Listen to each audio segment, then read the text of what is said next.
I got to say, that was a nothing burger.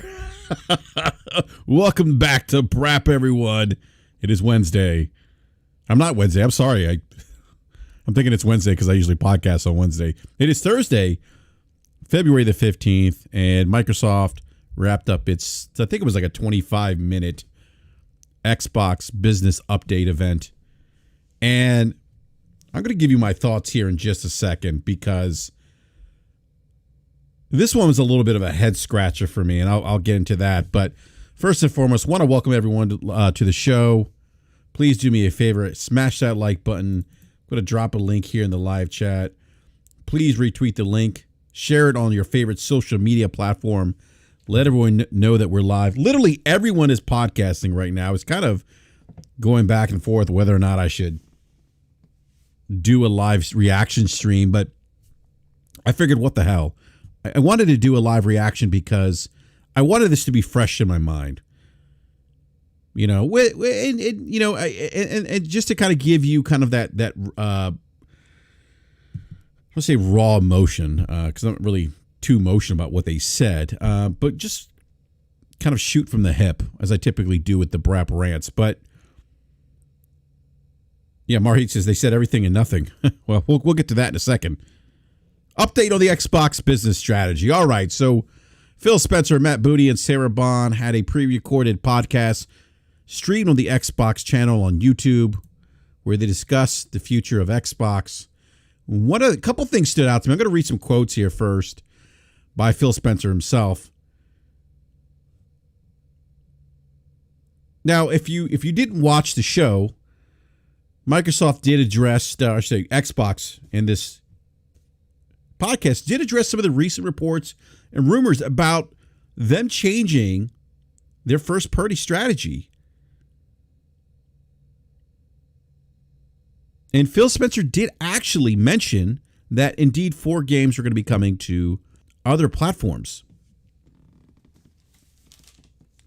We could probably guess what those 4 games are. He said 2 of the 4 games are community games. Could probably take a guess what games those are. Say Sea of Thieves.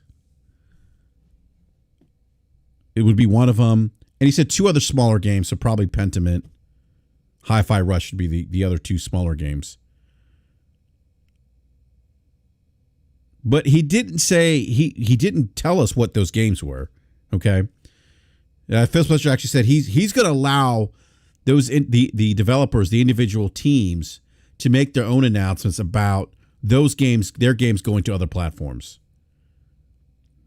Again, he said 2 were community-driven titles, and the other were smaller titles, smaller games. And he said they were never meant to be billed as platform exclusives. And Phil did say that those games had reached their full potential on Xbox and PC. He also did address Starfield and Indiana Jones. And he went on to say that Starfield and Indiana Jones wouldn't be one of those 4 games. And the other thing that he mentioned was that those 4 games coming to other platforms people shouldn't look at that as a promise that there are going to be like more first-party games coming to these other platforms. So he's not completely saying no, they'll never come. He's saying, look, we're not promising. We're not saying, in fact, they're going to come, but we're also not saying that they're not going to come. So I thought that he kind of left it open there.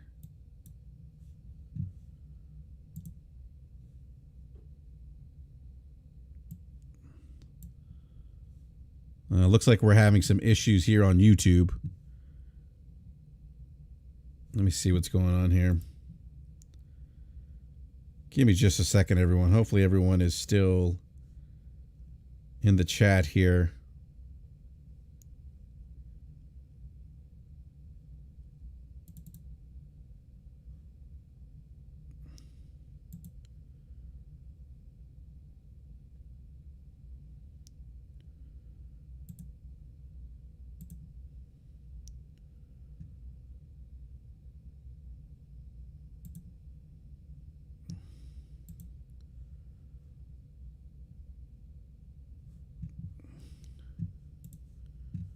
right. I think we're having problems here with the chat now, or with the stream.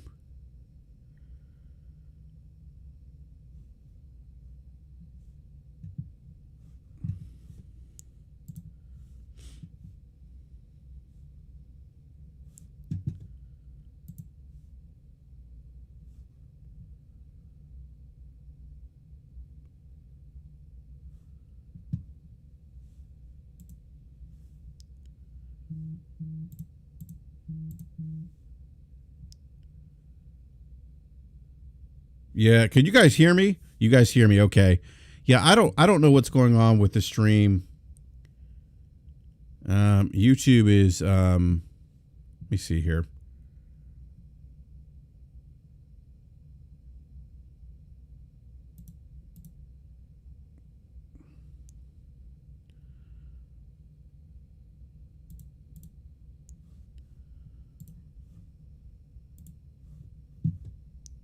Yeah, I don't know what's going on here.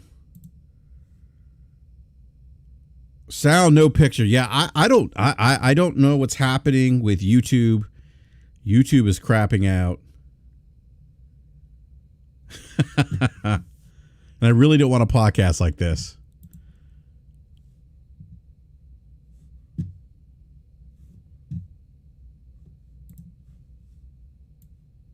All right, we're up now. Okay, so we're back. Yeah, I apologize.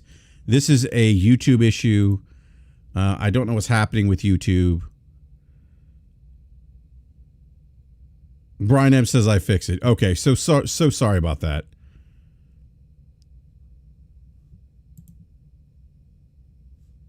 All right, so I don't think he completely closes the door on Indiana Jones and Starfield,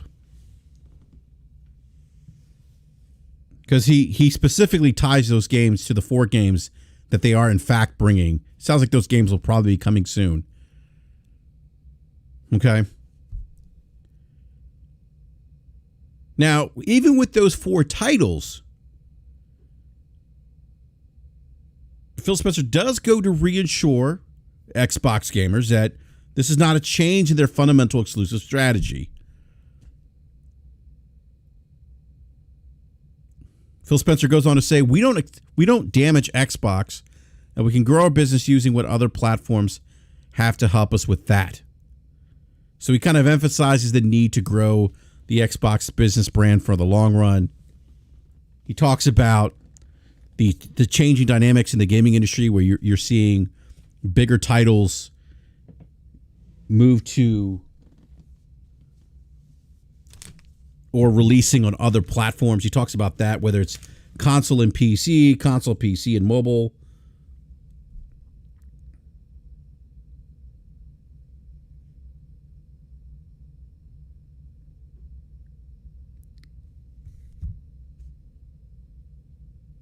One thing I should mention, though, is that Sarah Bond did actually give us a number for Game Pass, 34 million. And we if you missed yesterday's show, we had not Porter Rock. I keep calling it Porter Rock. It's Doc Dark. We had Doc Dark on. We were debating the numbers, and we were myself, Logic, B Money, were in the camp of, hey, it's between 30, 35 million, and we found out it's 34 million. It's about 34 million subs in 10 years.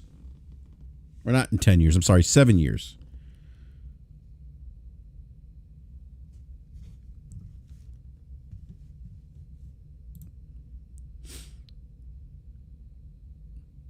Phil also said, looking forward, I think there's an interesting story for us introducing Xbox franchises to players on other platforms to get them more interested in Xbox. We think there's a good brand value for Xbox there. So this is interesting. I read this and I'm like, to me at least. And let me know what you think in the chat, by the way. And for those listening later on the show, let me know in the comments section below. But I interpreted this as kind of a case by case. That, hey, we look, there's an interesting story for us introducing Xbox franchises to players on other platforms to get them interested in Xbox. By putting some of these games, like particularly these 4 games, now you're introducing the ecosystem of Xbox to PlayStation players, to Nintendo players. And just maybe that piques their curiosity to go to Xbox.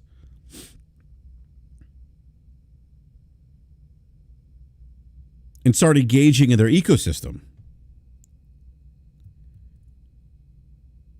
But I'm not so sure that a game like Pentiment or a game like Hi-Fi Rush is really going to move the needle. I'm not saying that you'll have zero consumers who are playing these games not going to Xbox or not trying the ecosystem or dipping their feet in the pool, if you will. I think to an extent you will have some, but I think a larger title like a Starfield would probably move the needle much more. And I think Xbox would probably find more value in doing that.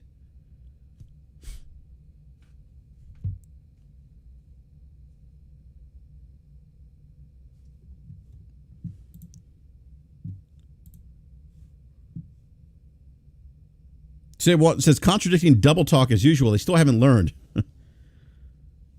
Yeah, I thought a lot of this, Sam, was very, very, very corporate speak, if you will, like very much what you would expect from a corporation who's looking to smooth things over with fans who are concerned about the future direction of the platform they've invested in.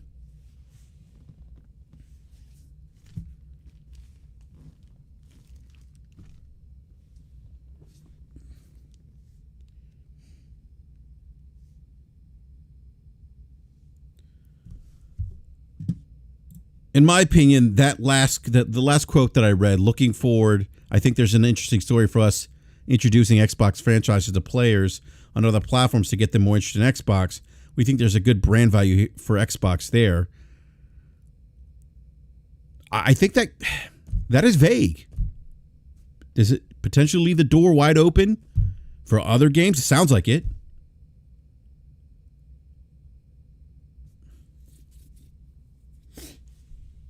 I think Microsoft here gives himself a little bit of wiggle room should they decide to start bringing more games.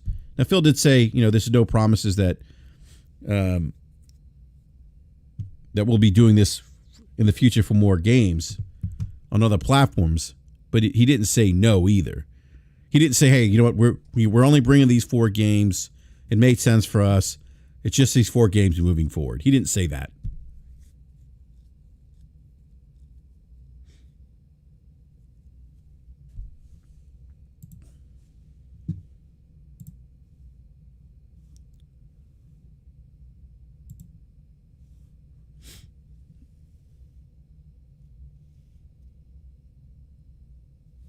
One of the other quotes from Sarah Bond, Bond also mentioned that Activision Blizzard games would be coming to Game Pass because they talked about Game Pass. Starting with Diablo 4, it's going to release March 28th, which is a great get for Game Pass, but I think that's a game. It's going to be interesting to see what that game, what Game Pass does for Diablo 4 with driving new engagement to the game. No mention of Call of Duty, by the way, coming to Game Pass. It may be because it's too early in the year. But in my opinion, I'm thinking if Call of Duty is going to be coming to Game Pass, I think that would be a big announcement to announce here at this particular event. To kind of further get your fans excited after you dragged this whole thing out for a week. And you had some of the diehard Xbox fans kind of losing their minds.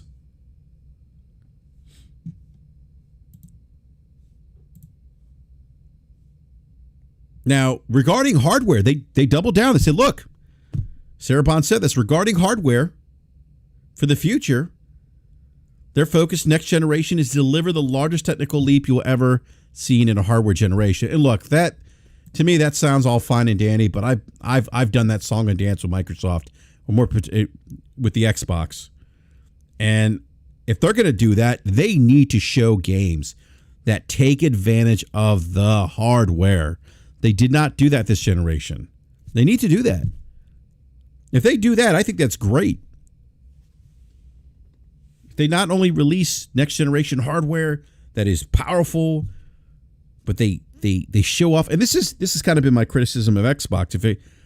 And I know people are gonna be like, "Oh, BRAP, you just hate Xbox." No, this is my perspective comes from my time on the original Xbox and the Xbox 360. When Microsoft, when they discuss hardware feature sets, they would back those feature sets with software. They would show you a game like The Elder Scrolls Morrowind, which could only be done on the Xbox given the size and scope of that game because of the internal hard drive. When they released San Andreas, when San Andreas came to the Xbox, the original Xbox, they said you can utilize the internal hard drive and the music that you've ripped to create a customized soundtrack for Grand Theft Auto San Andreas. That was a differentiator from the PlayStation 2 version.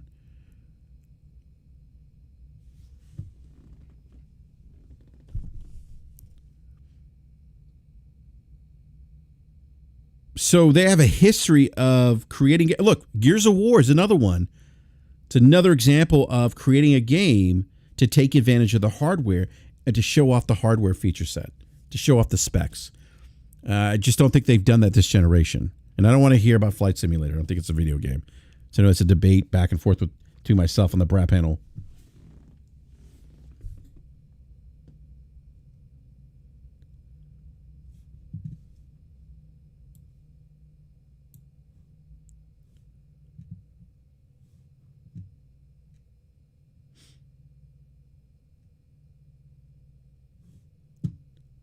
So I just didn't really say much. Really, I think they really didn't say anything different than what we already know.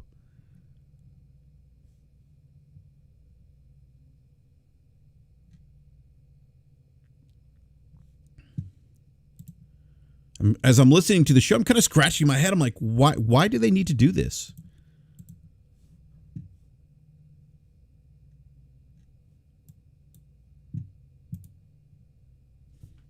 Why do they need to do the show?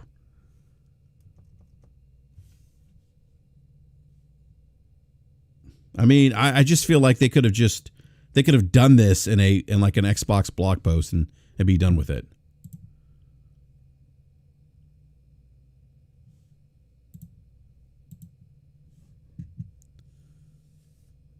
And this is, in my opinion, this is where I get a little frustrated with this is where I kind of scratch my head with Microsoft, with the Xbox division. It's like we don't see Nintendo and Sony like having these kind of like reactions, these knee-jerk reactions to news.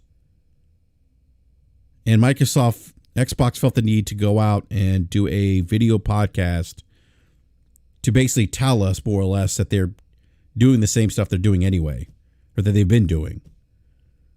And I mean, that easily could have just been a blog on the Xbox Newswire.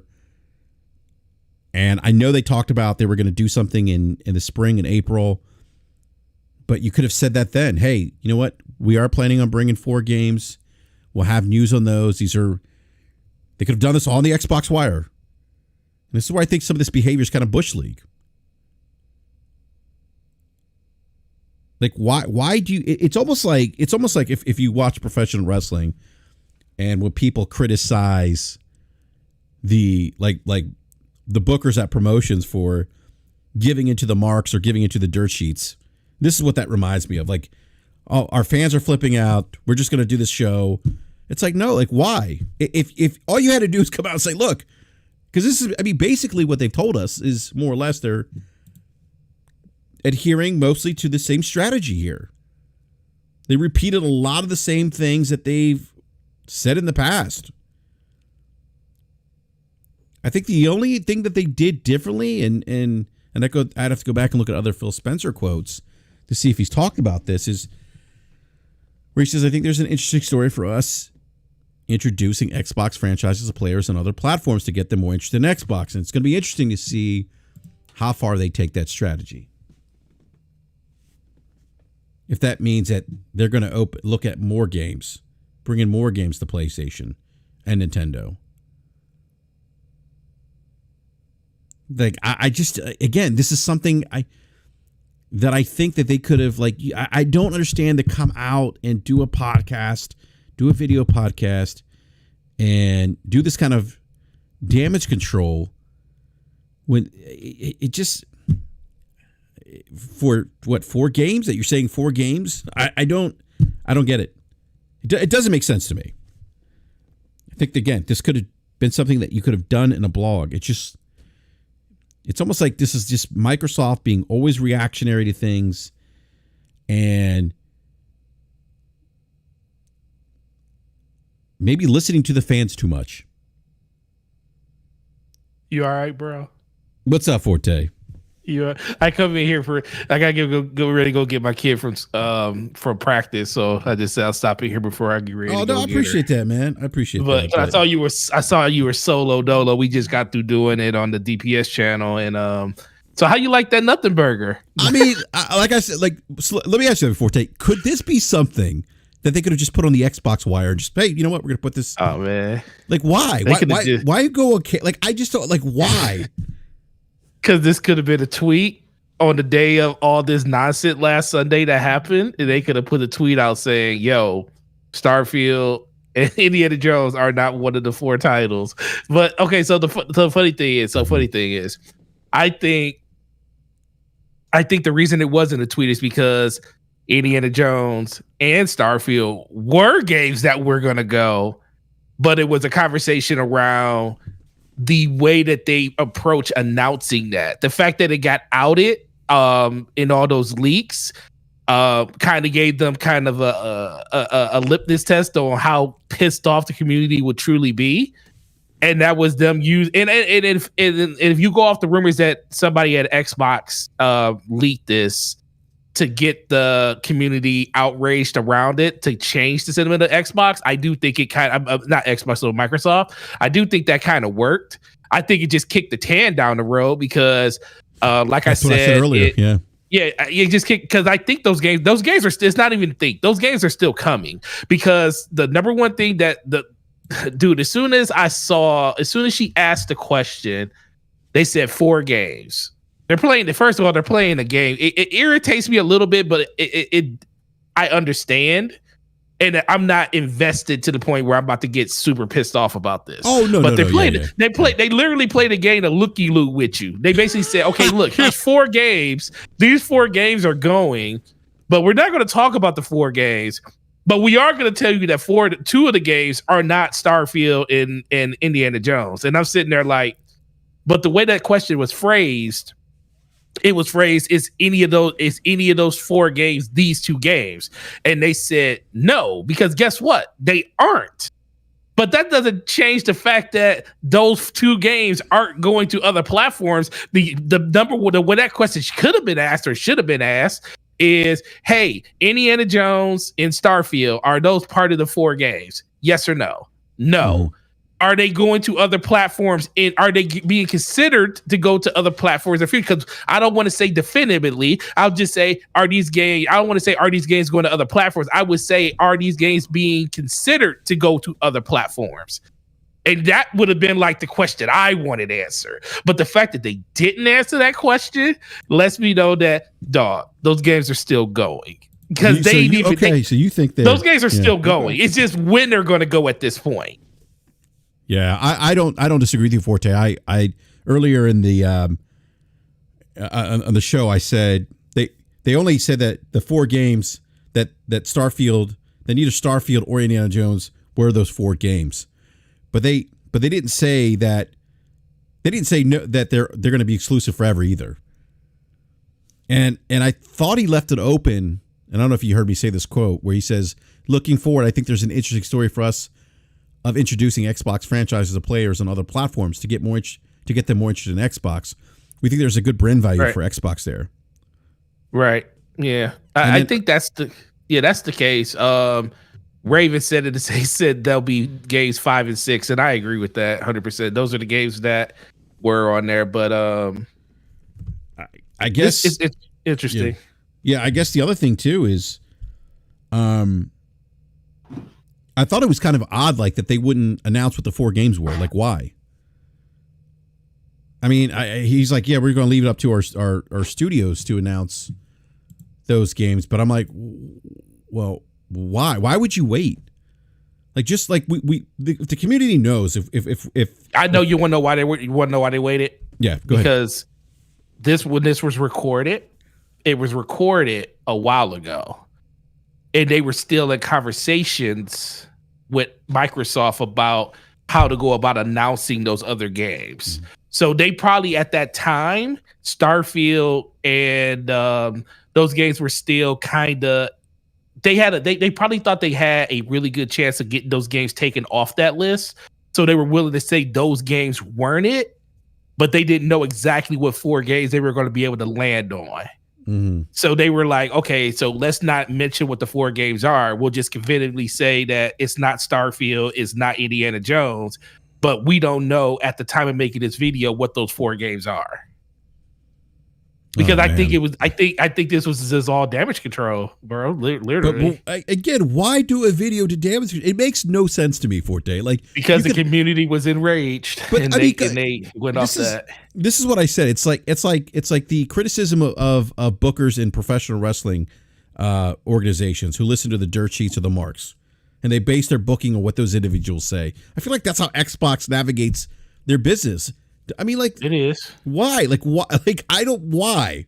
It doesn't make sense. Like, Nintendo, Sony, they don't do this. To me, I said this earlier. To me, this is like Bush League rookie stuff. Yeah. Just put out the Xbox wire. You could have done this. Boom, boom, boom. Hit these bullet points. Especially because mostly they've said things that we already knew. I think to your point though, they did leave some room open for, like you said, You still think that Starfield and Indiana Jones are going to come? Those games do. Yeah. Those games are coming. Because at this point, it's like, why not? It's like, why some games and not those games? But I don't know. How long you going to be live? Probably, I don't know, probably in a couple of minutes or so. Well, if you're live when I come back, I'm about to go pick her up. She's like 15 minutes. You're still live. I'll jump back in. All right, Forte. Sounds good, man. Thank you. Yep, no problem.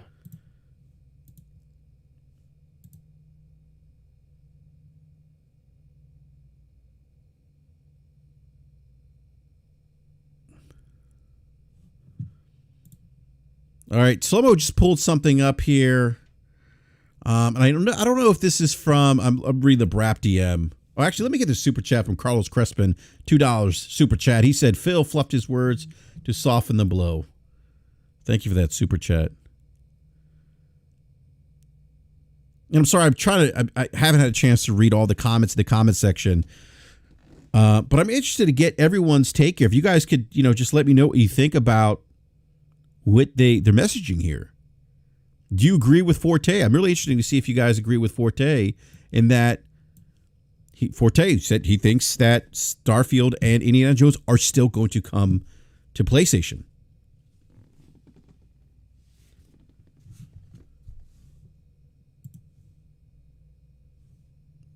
And I'm going to digest a lot of this information with you listeners here in the live chat and those listening later as I'm reading the quotes here. I keep going back to looking forward. I think there's an interesting story for us introducing Xbox franchises to players and other platforms to get them more interested in Xbox. And in my opinion, I think if you want to do that, if you want to get these individuals in the ecosystem, how do you do that? Again, I'm not saying that there's a net zero effect or impact to Hi-Fi Rush going to PlayStation, but I just don't see that game really moving the needle and getting people excited to want to try Game Pass in ways that I think Microsoft would want people to get engaged in high numbers. I mean, we heard the 34 million, but I don't necessarily know that's enough.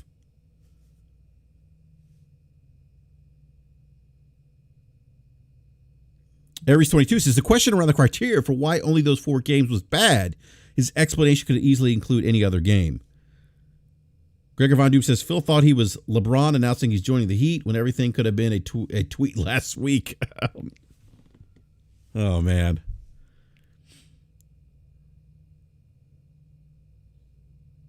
Yeah, the handling of this is just Bush League to me. Again, I it's like why would you why?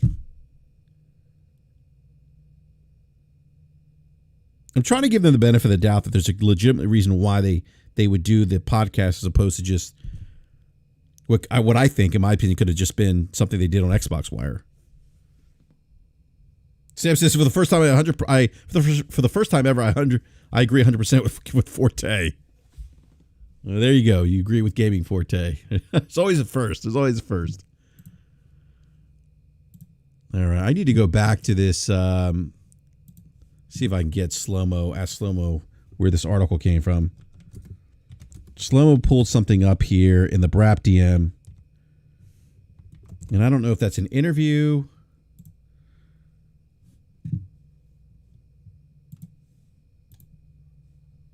So this is from the Xbox X Twitter account. Xbox is keeping our promise to bring more games to more players around the world. With incredible year of major releases like Senua's Saga, Hellblade 2, Indiana Jones, The Great Circle, Avowed,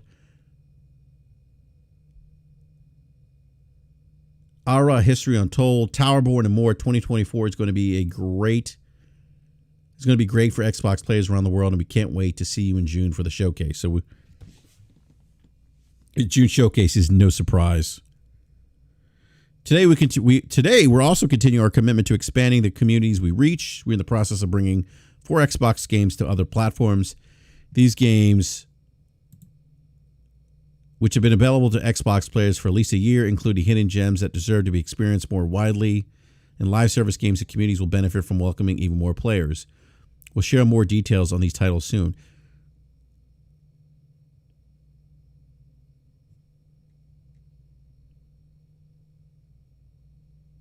I just, again, I mean, these are things they could have tweeted out.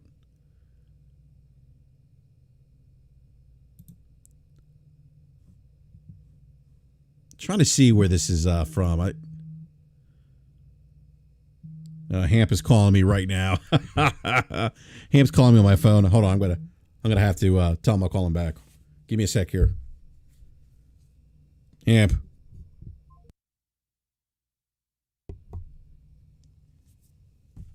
All right, Hamp hung up. All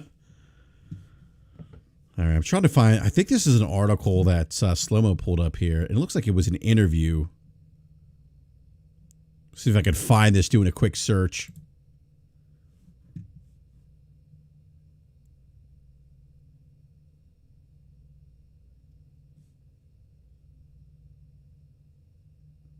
Yeah, I don't disagree with you, Mender of Strings. Like, why do they have to do like a State of a Union here? Address the nation. They could have done it in a tweet. All right, let me see if I can find, whatever.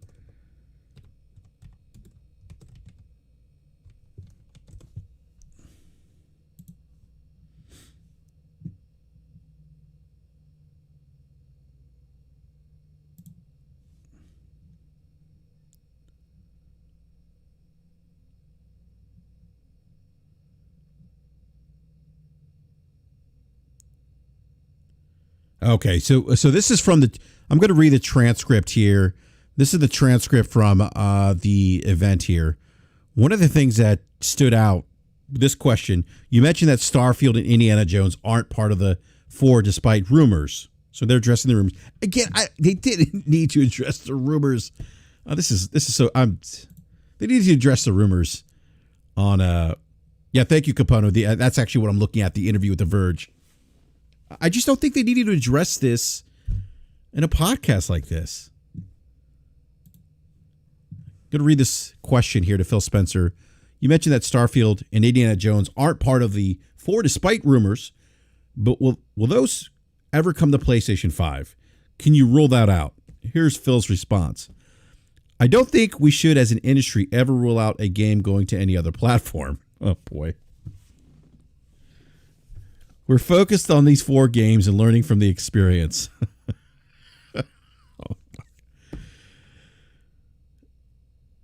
But I don't want to create a false expectation on those other platforms that is somehow the first 4. But I don't want to create a false expectation on those other platforms that is somehow the first 4 to get over the dam and then the dam's going to open and that everything else is coming.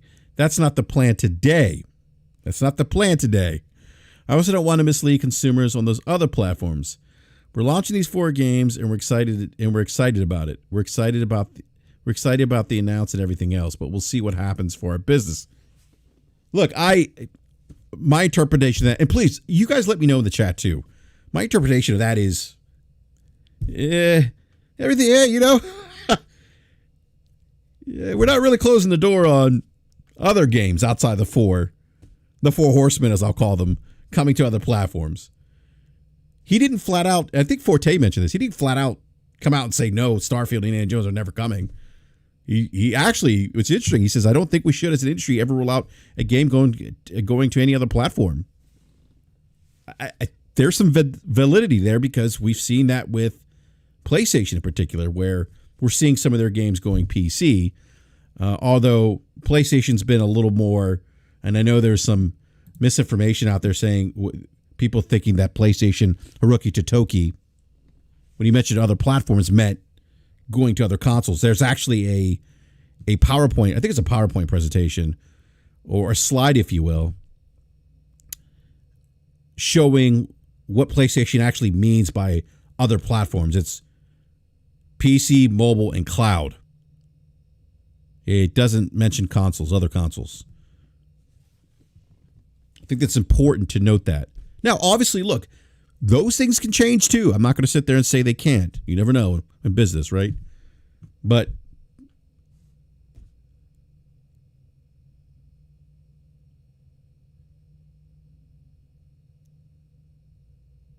Benderstring says, BRAP, there's a saying in business, if you're explaining, you're losing. This is the difference between Xbox and Sony Nintendo. It makes Xbox look reactionary and weak. I don't disagree with the reactionary piece. To me, it just looks like, it's funny you mentioned like winning cultures. Like, to me, this just doesn't scream of a winning culture or how a winning culture operates. This constant need to defend, to react, to not control the narrative. I don't understand. Like, it's, I mean, they literally had their fan base on pins and needles for a week to basically come down and mostly reiterate on their strategy, but also potentially, as I'm reading some of the script here while I'm broadcasting live, I think still open the door to other games coming in the future.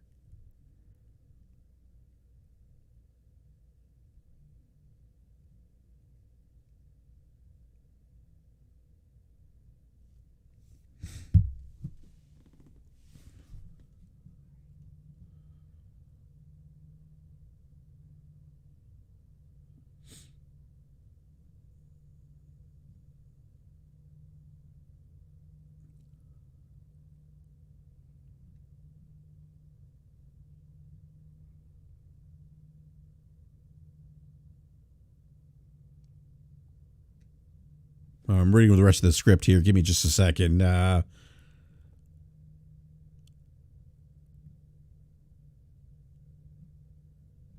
Wait, is this an interview? Okay, hold on a sec here. I'm reading The Verge.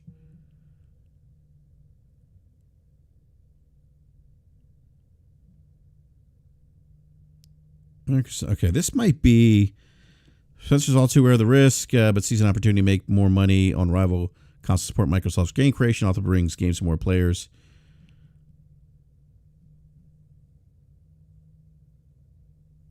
Yeah, this is an article then, not necessarily. Okay, yeah. So Tom Warren actually spoke. Okay, so this isn't actually the script. I'm sorry, this is not the script from the actual Xbox event. This is an article interview with Tom Warren. So Tom says, and I quiz him about all the posts on X he keeps liking about an Xbox handheld. We also touch on the regulatory efforts against Apple that could affect the Xbox business. Okay, so I'm going to read this. Tom Warren asks, why is publishing more games on multiple platforms key to improving the long-term success of Xbox? Phil says the games themselves have just a great opportunity to grow. When you find a console game that's working, that's finding great customers on our Xbox console or PC. You think about how do I make sure those game franchises continue to grow. We can invest in them. They can continue to thrive and find find new customers. The software part of the business is an easier part of the business to grow and scale. It becomes more about access, both how to do the bits actually get to the screen, and even some business model access. For us, it's Game Pass plus retail. There's obviously plenty of free-to-play games on Xbox, but I'd say that the business model, diversity of giving people more choice, and how they build their library, our platform needs to enable those things. And I think the games themselves, on top of that, have just an incredible opportunity to reach the billions of players that are out there. You can see something like the launch of Power World in the last month, right? It's effectively one game that was built. They continue to update it, and it's finding just massive numbers on players on Xbox and PC. Games have the ability to continue to grow, and we want to make sure that our games as part of Xbox are one of the strongest parts of what Xbox is about. Tom Warner actually goes on to ask, if the goal is more people playing games and more people discovering them, why just these 4 games and not more? You say you want to learn from these, but surely if they are hugely successful and you see that more people are playing them, then you'll do more in the future, right? I mean, that's a great question, by the way. Phil says, yeah, but we haven't seen that yet. We're obviously one of the biggest publishers on PlayStation and Nintendo today. When you think about the Activision and Blizzard lineup of games, so we know what it means to ship games on Steam, PlayStation, Nintendo, and Xbox. There are games that originally launched on Xbox. They were Xbox branded games. We want to see what happens.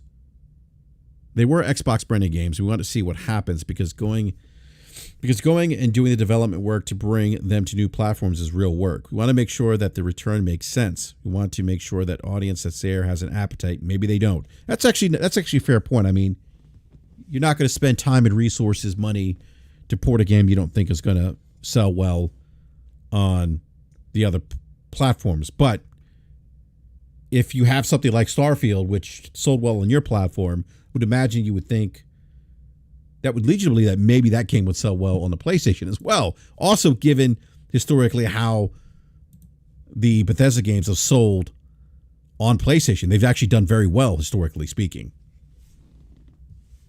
I am agreeing with Forte on this. I think that Starfield's still coming. I don't think he totally shut the door on that, and I don't think Phil has totally shut the door on other games going more. Other first-party games going to PlayStation, Nintendo, and it could be on a case-by-case basis based on the things he's saying too. Again, does it make sense? Does it make sense to invest that additional time, money, resources to do that port? Maybe it does, maybe it doesn't. We also watch what happens on Xbox as well. Our goal would be that the communities of those games grow and they thrive. But we'll see. We'll see what happens when we take the games that launched originally on Xbox and PC and bring them over to other consoles, other closed platforms. We don't know. I got to be honest here. I think at this point, Phil should just stop talking. Just work on executing your vision. And that's it. Let the vision, let the deliverables speak for themselves. And I'm only saying that because I feel like I've done this song and dance with Phil and the Xbox team for the last 10 years. There's always, hey, what's going up, El Needy? There's always some kind of need to discuss things. Just execute on your goal. Set out the plan, set out the business objectives, have your line managers execute on those objectives, let the games do the talking, let the vision speak for itself with actions. I don't think you need to talk to the community and remind us what your game plan is. At this point, we know. We don't have Nintendo. Sony's Hiroki Totoki isn't coming out and breaking down the investment that Sony has in mobile. Hiroki Totoki isn't coming out and breaking down what they're doing with mobile. He said what he said, and that's it. We won't hear a peep from Sony. We'll have an idea of what they're doing once they release content.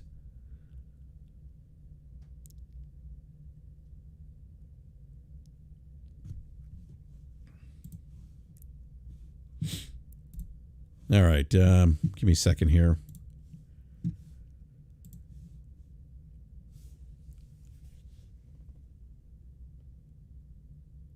Well, also, okay, I think I read that. Our goal would be that the communities of those games grow. They grow and they thrive. But we'll see.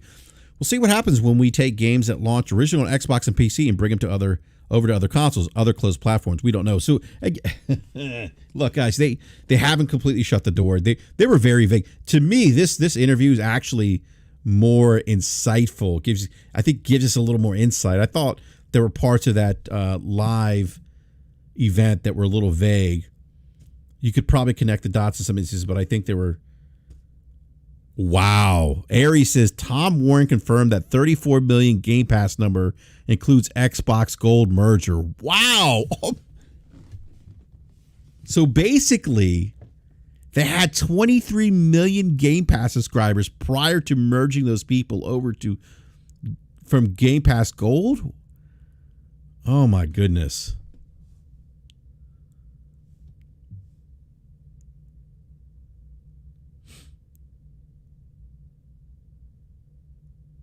This is and this is why Satya Nadala's bonus comp isn't tied to Game Pass anymore.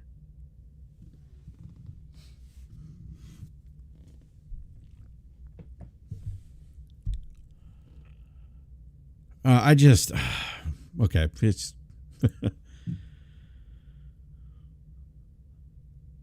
we've done it a couple times. Obviously, Ori went over to the Switch after we had launched. We've launched Psychonauts 2 on both platforms and launched Minecraft Dungeons and Minecraft Legends on both platforms simultaneously. So we have some data about what happens there. We just want to make sure it's good for the long-term health of Xbox. I got to be honest with you. I've always said this. I don't think they could have brought Call of Duty as an exclusive. I think that would have probably hindered the deal going through.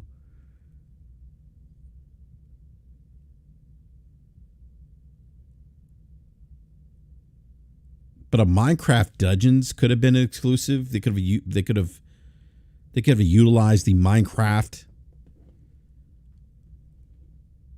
franchise and maybe drive people to the platform. I think that's been their challenge. They haven't had a tentpole exclusive that's really at the zeitgeist.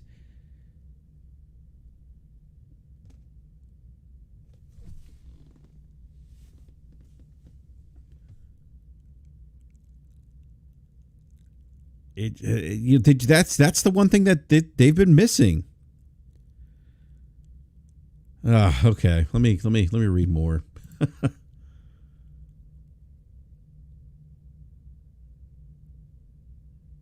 I just feel like they're all over the place at Xbox. It's almost like look, just whatever vision you're executing, stop talking about it. Work on lining up that content.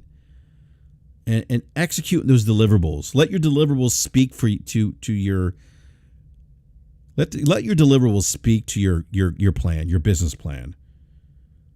But this stuff of consistently engaging and reacting to the community, stop doing it. I mean, I think Tom Warren's interview here would have been sufficient.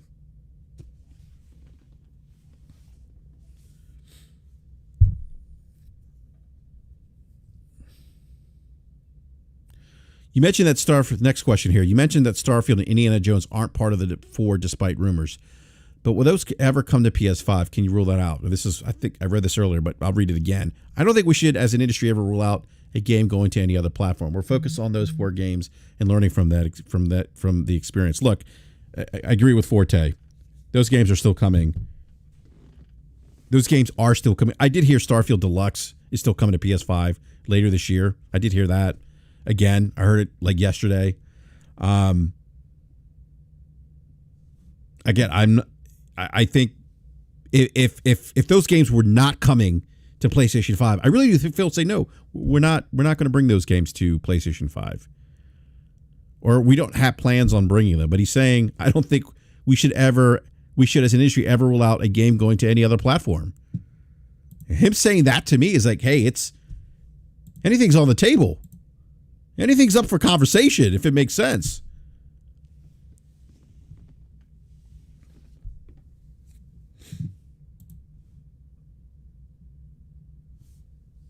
Tom then goes on to ask, obviously you saw the Xbox fan reaction some of the rumors, people worried about their digital library and the future of the console. How are you keeping how are you going to keep those fans and keep the Xbox ecosystem alive? I give them credit here. They did address the hardware thing. Again, I don't think they're going away from hardware right now. But I will say this. I think at some point, if we talked about this on BRAP last night, Game Logic brought this up too. I think when Porter Rock had, I keep calling him Porter Rock. I'm sorry.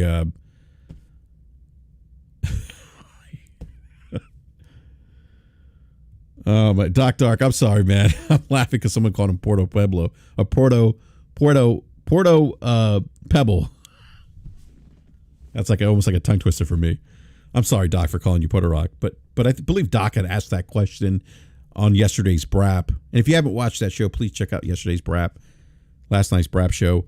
But Logic had mentioned something about if the juice isn't worth the squeeze anymore, they may not do this. And if you look at what they're doing or how they're doing, I mean, there was the Take-Two Interactive in their last financial report mentioned that about 75 million Gen 9 consoles, current gen consoles, have been sold. We know that PlayStation's at 54. So if you do the math, right, if you take what Take-Two's reporting and then you take what Sony's reported and you do the math, you subtract those two numbers, you get the Xbox number, which is like 23 million consoles sold. Sony's approaching a 3-1 console lead right now on Microsoft. So if that backslide continues to happen, at some point I find it hard that they would continue making hardware. We've seen Microsoft do this in the past where hardware hasn't performed well. They just axe the hardware. We saw this Windows Phone with Zune.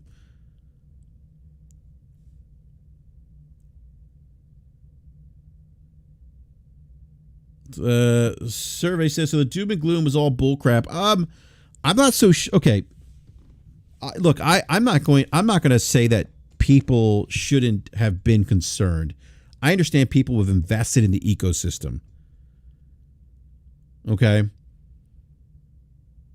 I get that. Now, I don't think that they are going to. I don't think that they are. I didn't think they were going to leave hardware anytime soon, but I could understand people being concerned. I could certainly understand that, especially if you've invested thousands of dollars in the ecosystem. So, but what's going to be interesting to see is if they stay in making hardware, considering that they're struggling to sell hardware right now.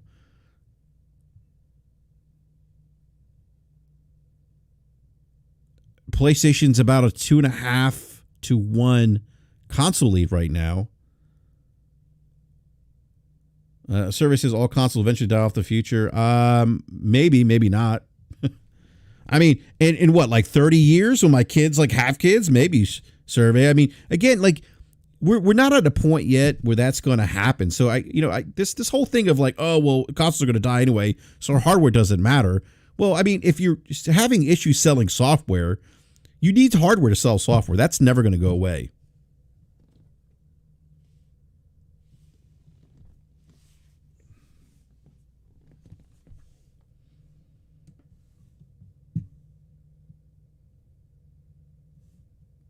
Again, you're going to need hardware, survey. You're going to need some form of hardware. Again, you're going to need hardware. You're going to need hardware. And then you get into, is the hardware capable of streaming, processing the information coming in from the internet quick enough for you to have a high-end console experience?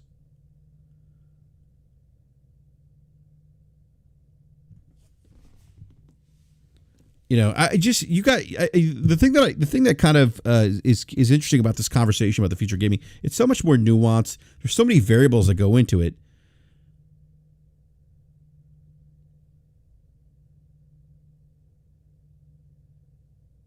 It's funny. I spoke to a developer who has worked on some big AAA games, and he had mentioned that he thinks in terms of a streaming future that we're probably 20 plus years out from that in gaming? Because how demanding gaming is in terms of streaming.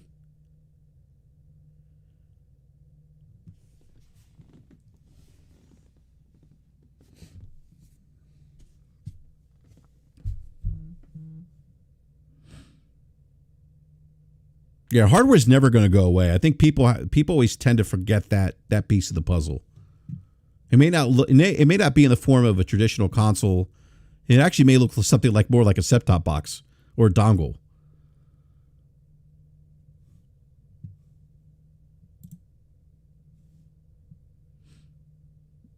You mentioned TVs. I mean, Sony has TVs. I mean, they manufacture TVs. They would be in a prime position to have the PlayStation app on their TVs. But I'm not going to discuss a future that's like 20, 30 years out. All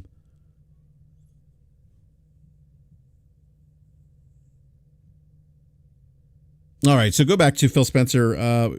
The question was obviously still the Xbox fan reaction to some of the rumors. People are worried about their digital library and the future of the console. How are you going to keep those fans and keep the Xbox ecosystem alive? I'm glad he answered this question. And look, I'll say this again. I think it's Sarah Bond saying that, the hardware, Sarah Bond's comment on we're gonna deliver the largest technical leap you'll ever have seen in a hardware generation. I mean, I got to be honest with you, like that sounds. I've done this song and dance with Xbox now to the point where it's like, it just doesn't mean anything to me unless you start designing software that specifically takes advantage of the hardware, which I don't think they've done.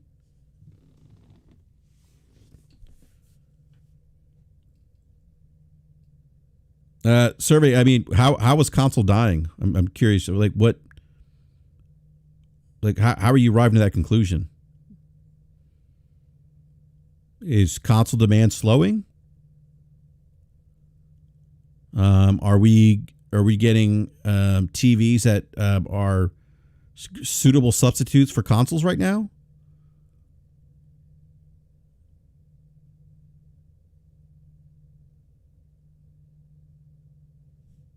Ryan Lynn says, isn't that the same for the start of every gen? Yeah, pretty much is. That's a great point.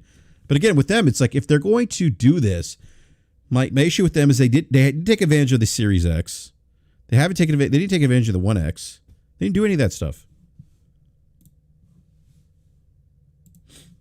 I think it's great they're investing in high-end hardware. I get that's great for them, but it just doesn't move for me personally, it doesn't move the needle for me. That's why I went to PC. I'm like, if you're not going to take advantage of the Series X, I could take that $500 applied towards a high-end PC. Because more people are downloading games, but again, you still need hardware for that. I mean, how does that change it? How does that change consoles going away? That's not really a measurable like thing. Survey. Like I don't disagree. At some point, maybe in the future, 20, 30 years down the road, that game consoles may take on a different form. But at the end of the day, you're still going to need hardware. If you're saying that people are going to have TVs, then what is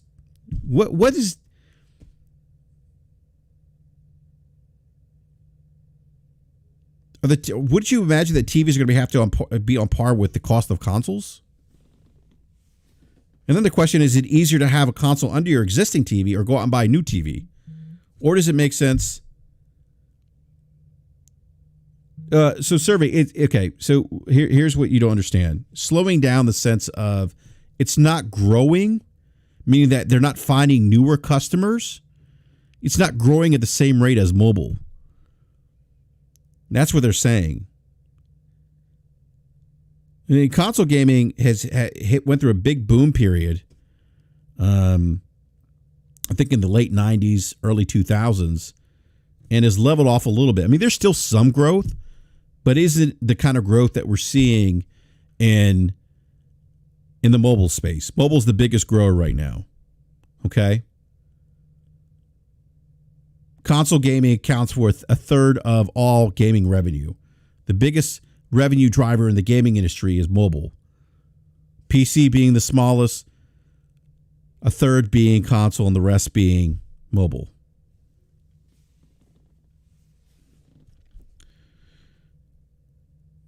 what Microsoft is discussing is, okay, we hit a point with consoles where we're squeezing in as many pennies as we can out of the existing console base.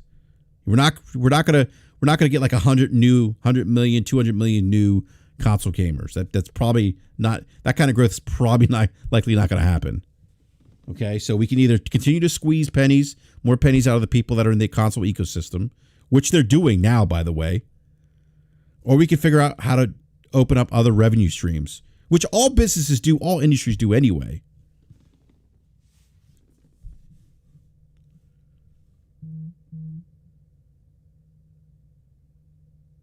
Yeah, so yeah, PlayStation dropped their estimate for 25 million to 21 million. They've sold 21 million already, so they're probably going to hit 23. So they're going to go over that 21 million already. But even then, the 21 million that they sold was the highest Q3 that they've ever had in PlayStation. I don't like using like Strive. You're using like one singular data point to say, look, it's proof that it's dying or that it's shrinking.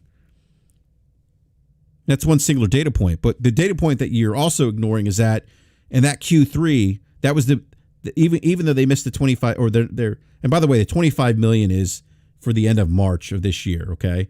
For their fiscal year. Their fiscal year runs from April. The point is their Q3 numbers were the highest ever for PlayStation 5.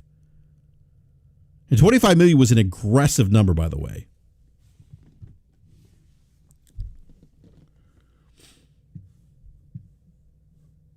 Let me go back to Phil Spencer here. Phil says, I always take the feedback from our most ardent fans very seriously. I got to be honest, he's got to stop this. This is why I made that analogy to wrestling fans who get upset at promoters for not listening to the dirt sheets or the marks for how they utilize characters and the kind of stories they create and the booking decisions they make for matches. Okay? He says, I always take the feedback from our most ardent fans very seriously. We're coming out of a December where we had our highest Xbox engagement ever in the history of the console. More players than we've ever had. What is that? I think Phil needs to break that down more. What does that mean? Engagement, like where? PC? Xbox? Both? What's driving that engagement? Power World? I know there's a fictitious world where people think that one exclusive game kind of kicks off sales of a platform, but the industry just doesn't really work that way today.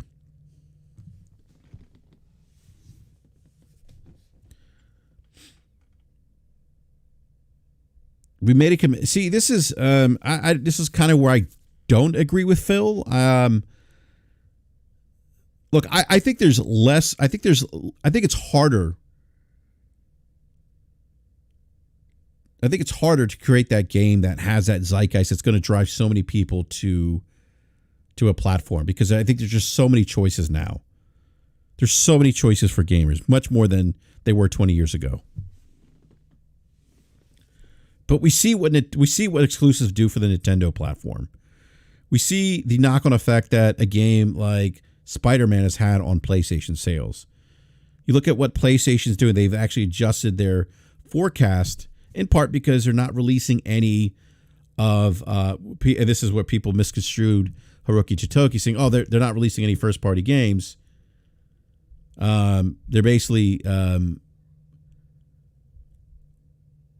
They're basically adjusting because they're not having any of their established.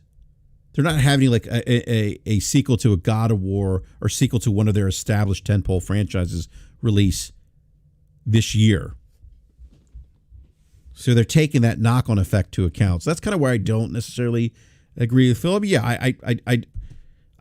I would say, yeah, Phil, you're probably not going to release a game and have 100 million people buy your console or catch up to Sony per se. But even then, I mean, you need to have something that's going to drive people to want to engage with your platform that they can't get anywhere else. And that's even for Game Pass.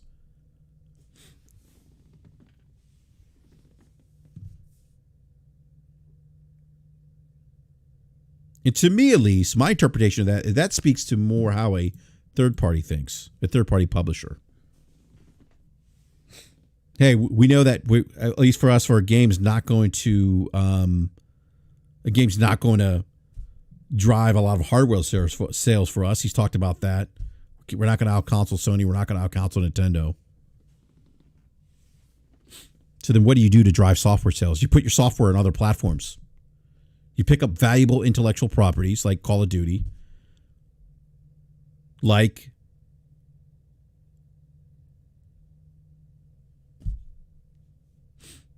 Minecraft.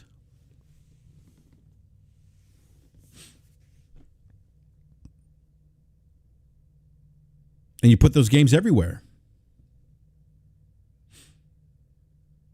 So you take a game like Diablo 4, you put it everywhere. Or you own those popular IPs that are everywhere, that are making money.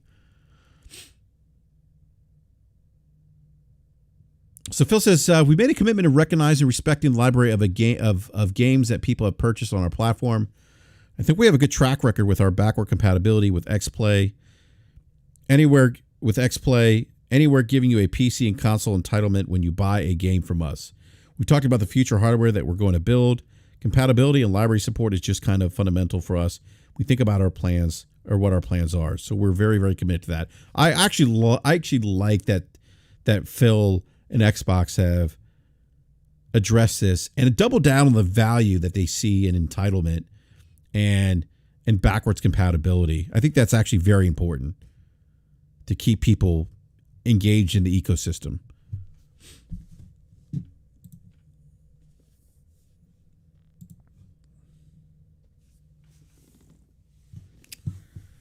I would put our commitment on that front that we made up against any of the other platforms. I don't know that other console manufacturers go out and say that the games that you're purchasing now are going to be playable in the future. I don't totally disagree with Phil there. I think that's certainly been an area of improvement for Nintendo and PlayStation. I think that's the one area where Xbox has done, I think, head and shoulders above what PlayStation and Nintendo have done.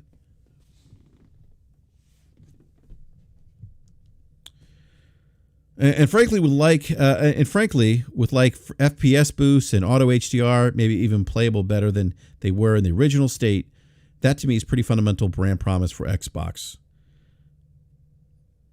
Look, if you want the best frame rate boost, buy PC. I'll just leave it at that.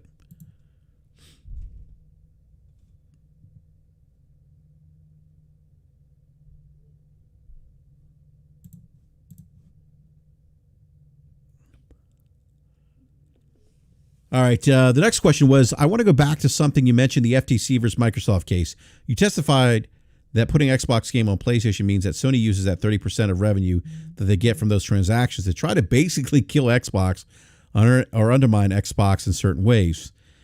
So why would you want to do more games on that platform if that's the case? Phil's response was, or Phil's answer to that question, maybe this is why we're doing 4, he laughs. I'm going to learn about our partnership with other platforms. I'm going to learn about what happens with our players. I think it will benefit the games that we're putting there, and that's a good thing for us. That speaks to me like that's analogous behavior of word track of a third-party publisher, by the way, in my opinion. If we can use other platforms to have gamers, and maybe some of those gamers don't want to play it on PC and don't want to play it on Xbox, and that can help us grow our business, I think that's great. This to me is definitely better than what they discuss in the Xbox business update podcast. This to me is giving me a little more, drilling a little bit deeper, give me a little more insight. I think this would have sufficed. They could have done this, and that's it.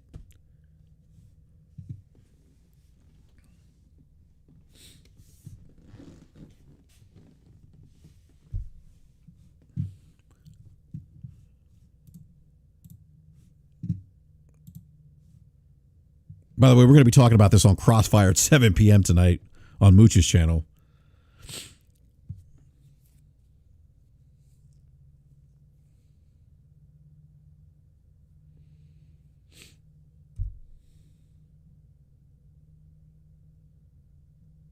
All right, let me go back to the article here.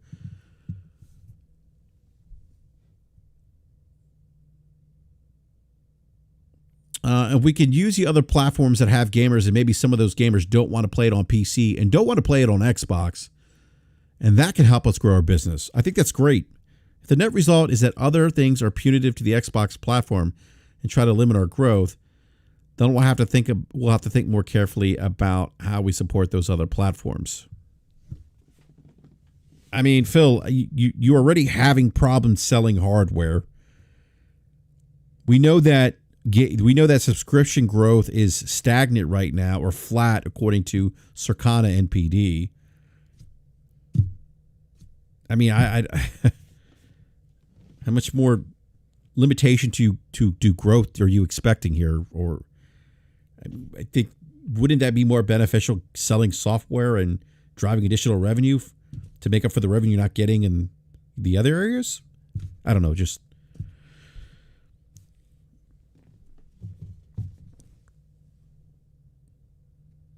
All right. Tom's next question was: Microsoft used to track the success of Xbox, or at least the executive compensation based on Game Pass. We talked about this last night on BRAP when we had Doc Dark on, B Money, and Game Logic.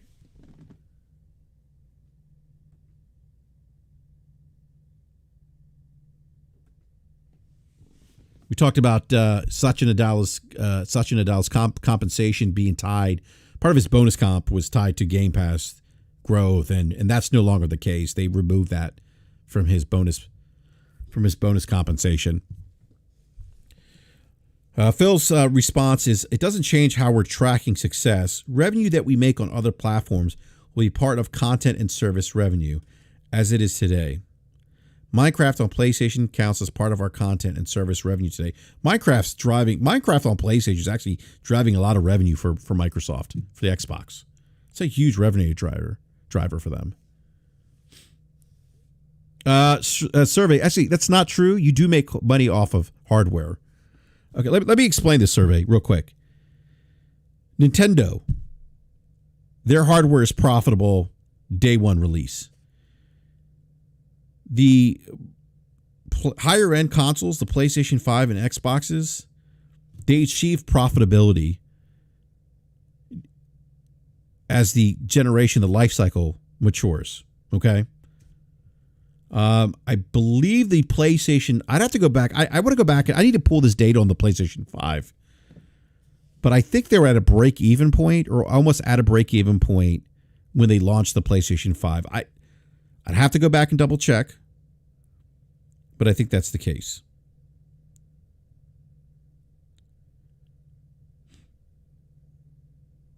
Survey: selling hardware is the end-all and be-all for companies that are hardware manufacturers.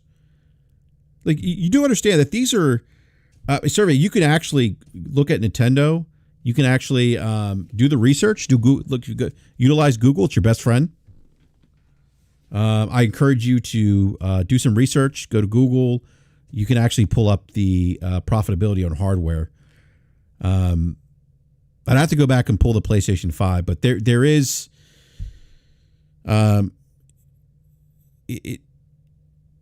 they do hit a point, the consoles do, where they are making a small profit. But again, you're making up the loss of profitability on the hardware side by selling software.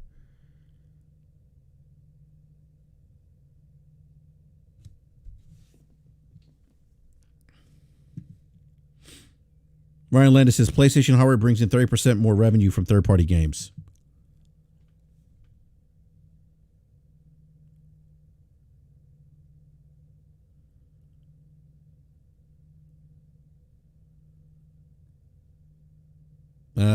So Laura Wana says another area that we're focused on is our console economics.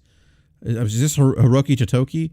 I'm pleased to say PlayStation 5 Standard Edition will break even from next month's production. So there you go. There you go, survey. PlayStation 5 is at a break-even point. That's what I said. I mean, as the gen goes on, they get to a break-even point, or they start making some small profit margins on the hardware. The difference is that Sony and Nintendo don't have the issues in selling hardware like Microsoft does.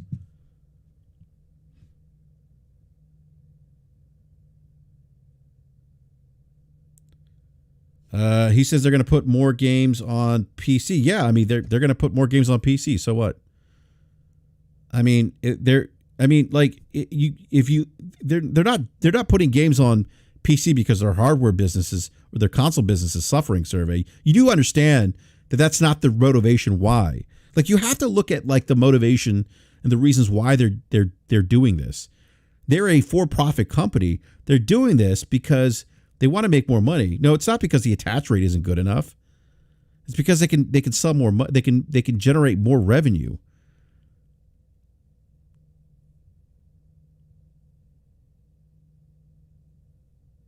They could generate more revenue. Like that's what companies are in the companies are. What's the attach rate? Did he say the attach rate's not good enough?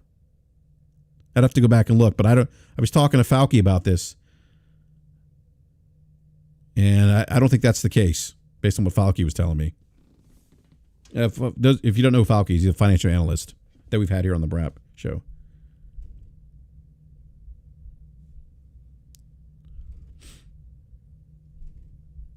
What's the average? Okay, I'm gonna look this up.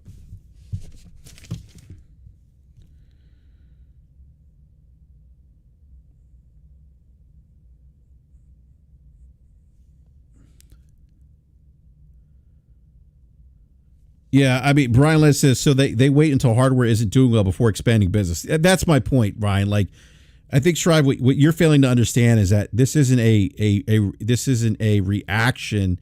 This isn't a reactionary move by PlayStation because the hardware business isn't doing well. We know that's not true based off financials, okay? Based on how well, I mean, he talked about that. We also know that this is just what companies do, what for-profit companies do. They fiduciary responsibility to the shareholders to make them more money. This is them just driving, creating new revenue streams. It's not, which isn't uncommon. I mean, we see Nintendo doing that on the mobile front. All right, let me go back to this this thing here. Microsoft on PlayStation counts as part of our, or Minecraft on PlayStation counts as part of our content and service revenue today. In terms of why we shifted, I think it was important when we were kickstarting Game Pass that there was a discrete focus on trying something new. In the end, and I know there's people who don't believe it when I say this, our goal is not to make everybody a Game Pass subscriber. I've said many times that maybe 10 to 15% of our content and service revenue is subscriber revenue. I'm still trying to figure out if only 10 to 15% of your content and services are subscribers, how does put a AAA games make? How does the math make sense there? That's what I hope to get an answer on that one day. It's a good business for us today, Game Pass, but in no way is there a plan that says, okay, everybody needs to become a Game Pass subscriber. If somebody wants to play free-to-play game on Xbox, and that's what they're happy doing, or if somebody wants to continue to build their library of games by buying games on Xbox, we're totally happy. We went to content and services because it's actually more reflective now that Game Pass is kind of at its scale where it's sustainable, profitable business for us. We don't have to we don't have to have a discrete focus just on Game Pass. We should really just think about the health of the overall business on Xbox, which is people buying games, subscribing to games, buying items and games, and the things that people do on the platform that drive the business.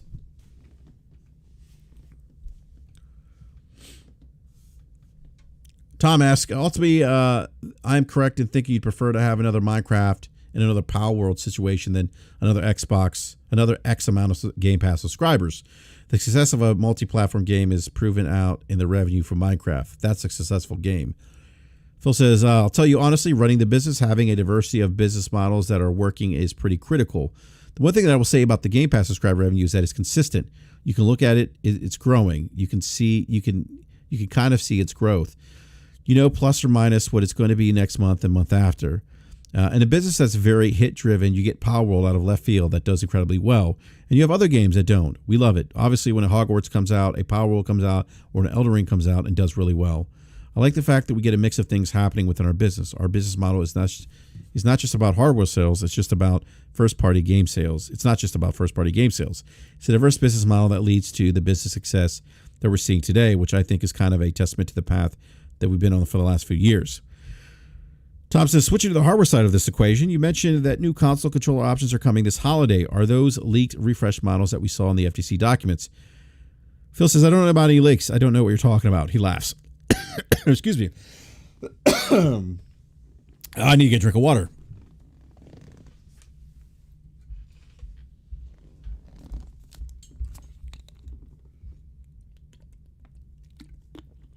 When you said they were the old plans, so what's happening there? Is that what you're teasing? Laughs. Phil Spencer's laughing. We'll talk about those things that are coming up. I will say I'm very proud of the work that the hardware team is doing, not only for this year, but also into the future. We're really thinking about creating hardware that sells to gamers because of the unique aspects of the hardware. They need to create some unique software to take advantage of those unique aspects of the hardware.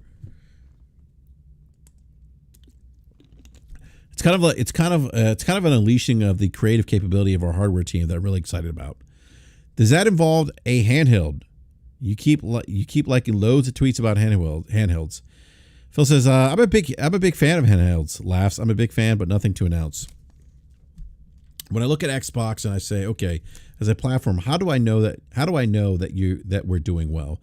I look at how many players there are. I look at how many hours get played. It turns out that the number of hours played on a monthly basis across Xbox, across cloud, PC, and console is a pretty good metric for how we're doing. So, okay, what keeps people from playing certain hours? Well, there's some sleep, school, and the kind of normal life, but some of it is just access. Do I have access to games that I want to play right now? Obviously, we're kind of learning from what Nintendo has done over the years with Switch. They've been fantastic with that. Remember, Nintendo cannibalized their handheld business, combined their handheld business with their console business, and the Switch was born.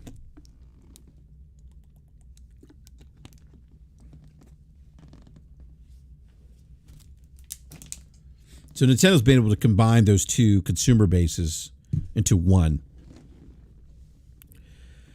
Nintendo's done over the years with Switch. They've been fantastic with that. So when I look at the Steam Deck and the ROG and my Legion Go, I'm a big fan of that space. We do have real work. One of the weak points of the experience on a ROG or Lenovo Legion Go is Windows. How Windows works on controller input, only on that kind of DPI on a smaller 8 or 7-inch screen. That's a real design point that our platform team is working on with Windows to make sure that the experience is even better. Tom asks, on the mobile side, you've also talked about Xbox Mobile Store, the potential for that. Is it still happening this year? What's the status of that? There are three sides to it. There's regulatory work to actually open up the ability to install another store on the Android and iPhone. That is we may have heard Satya say, hey, I don't... Satya mentioned he kind of regrets getting rid of Windows Phone. That would have given that platform that they're looking for right now.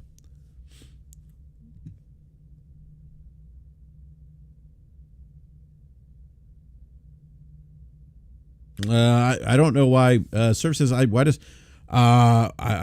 know. I haven't seen anyone say that.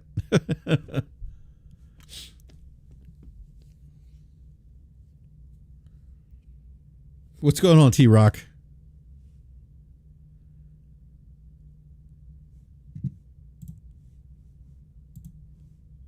All right. So he goes on install another store on Android or iPhone, which isn't done yet. There's some regulatory conversations that are happening around that.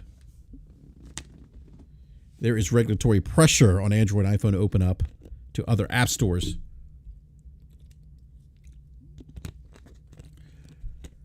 We're actively engaged in the Digital Markets Act and the work that has to happen to make that possible. Then there's us actually building the store. We have some history there from having our own mobile store in the past, so we know how to go get that work done. And then there are discussions with our own first party and partners about the business opportunity.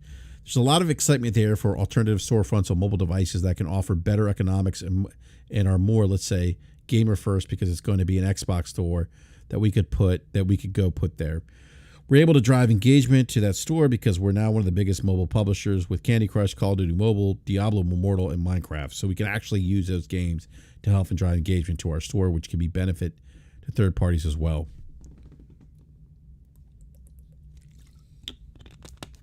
So basically what Phil's saying is we have all these valuable IP. If you go back and what he said about bringing other games that may cause interest of consumers to maybe dip their toes in the Xbox ecosystem, same thing here. Hey, we got these big IPs, have high user engagements on mobile. We have those games in our store. The selling point to third parties is, hey, we get a lot of traffic on our storefront because we have these titles. Therefore, your game presumably is going to get a lot of eyes on it because we have these big, these big games, big IPs that people want to play in mobile. Although I think that begs the question is, how do they curate some of that stuff? If there's a lot of content on there, how do they make that visible to consumers? How do those games stick out?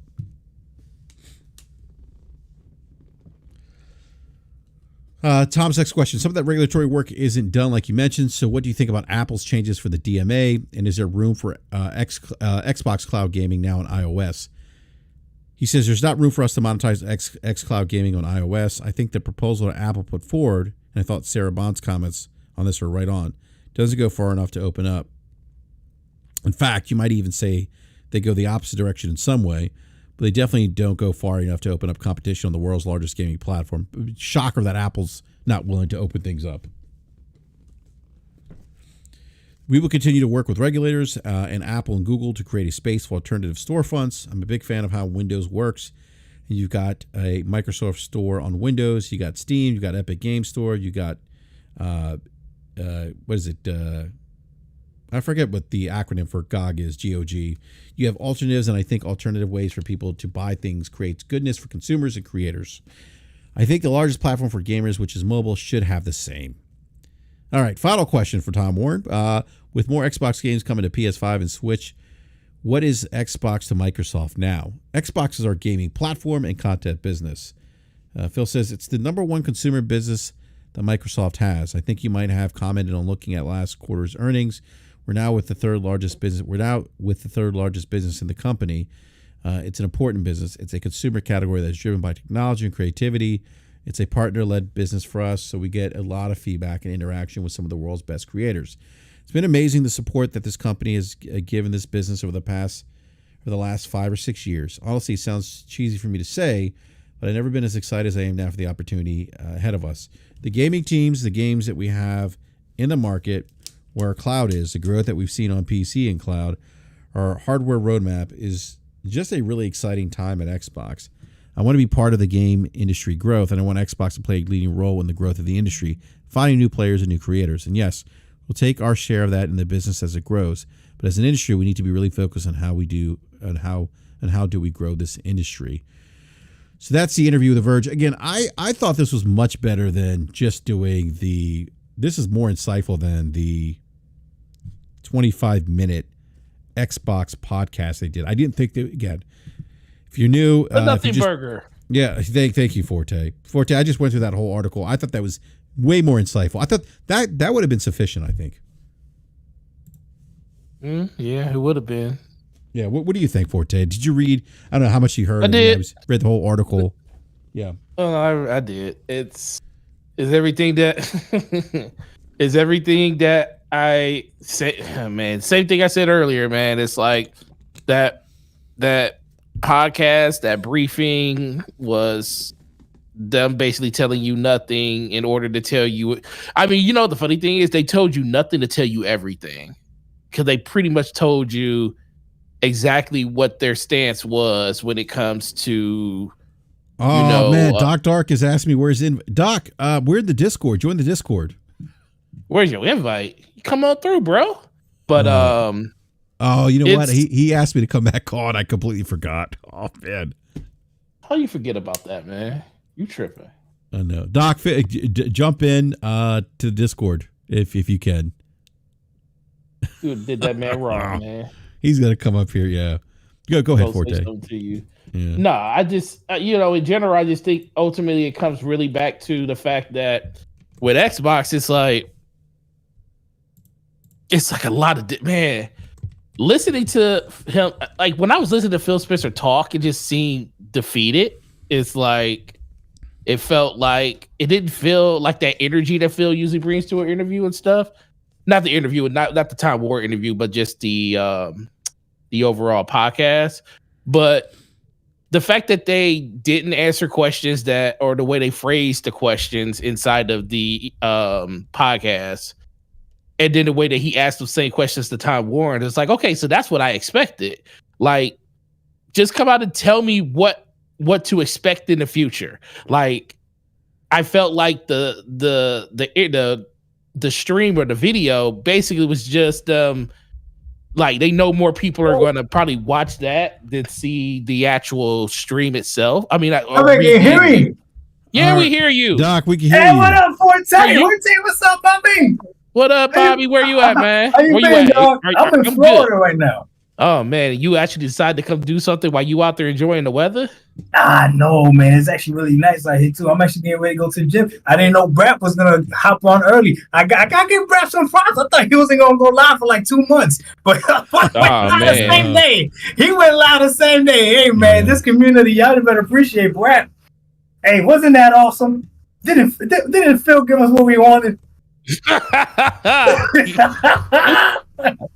Man, sometimes I don't know. Sometimes I don't know if to take you serious or not. Okay, I'm here to bring balance to the show. Come on, man. Oh man, what are we doing? Oh man, hey, I thought it was pretty good. Y'all didn't like it? I mean, look, Doc. Here's my thing.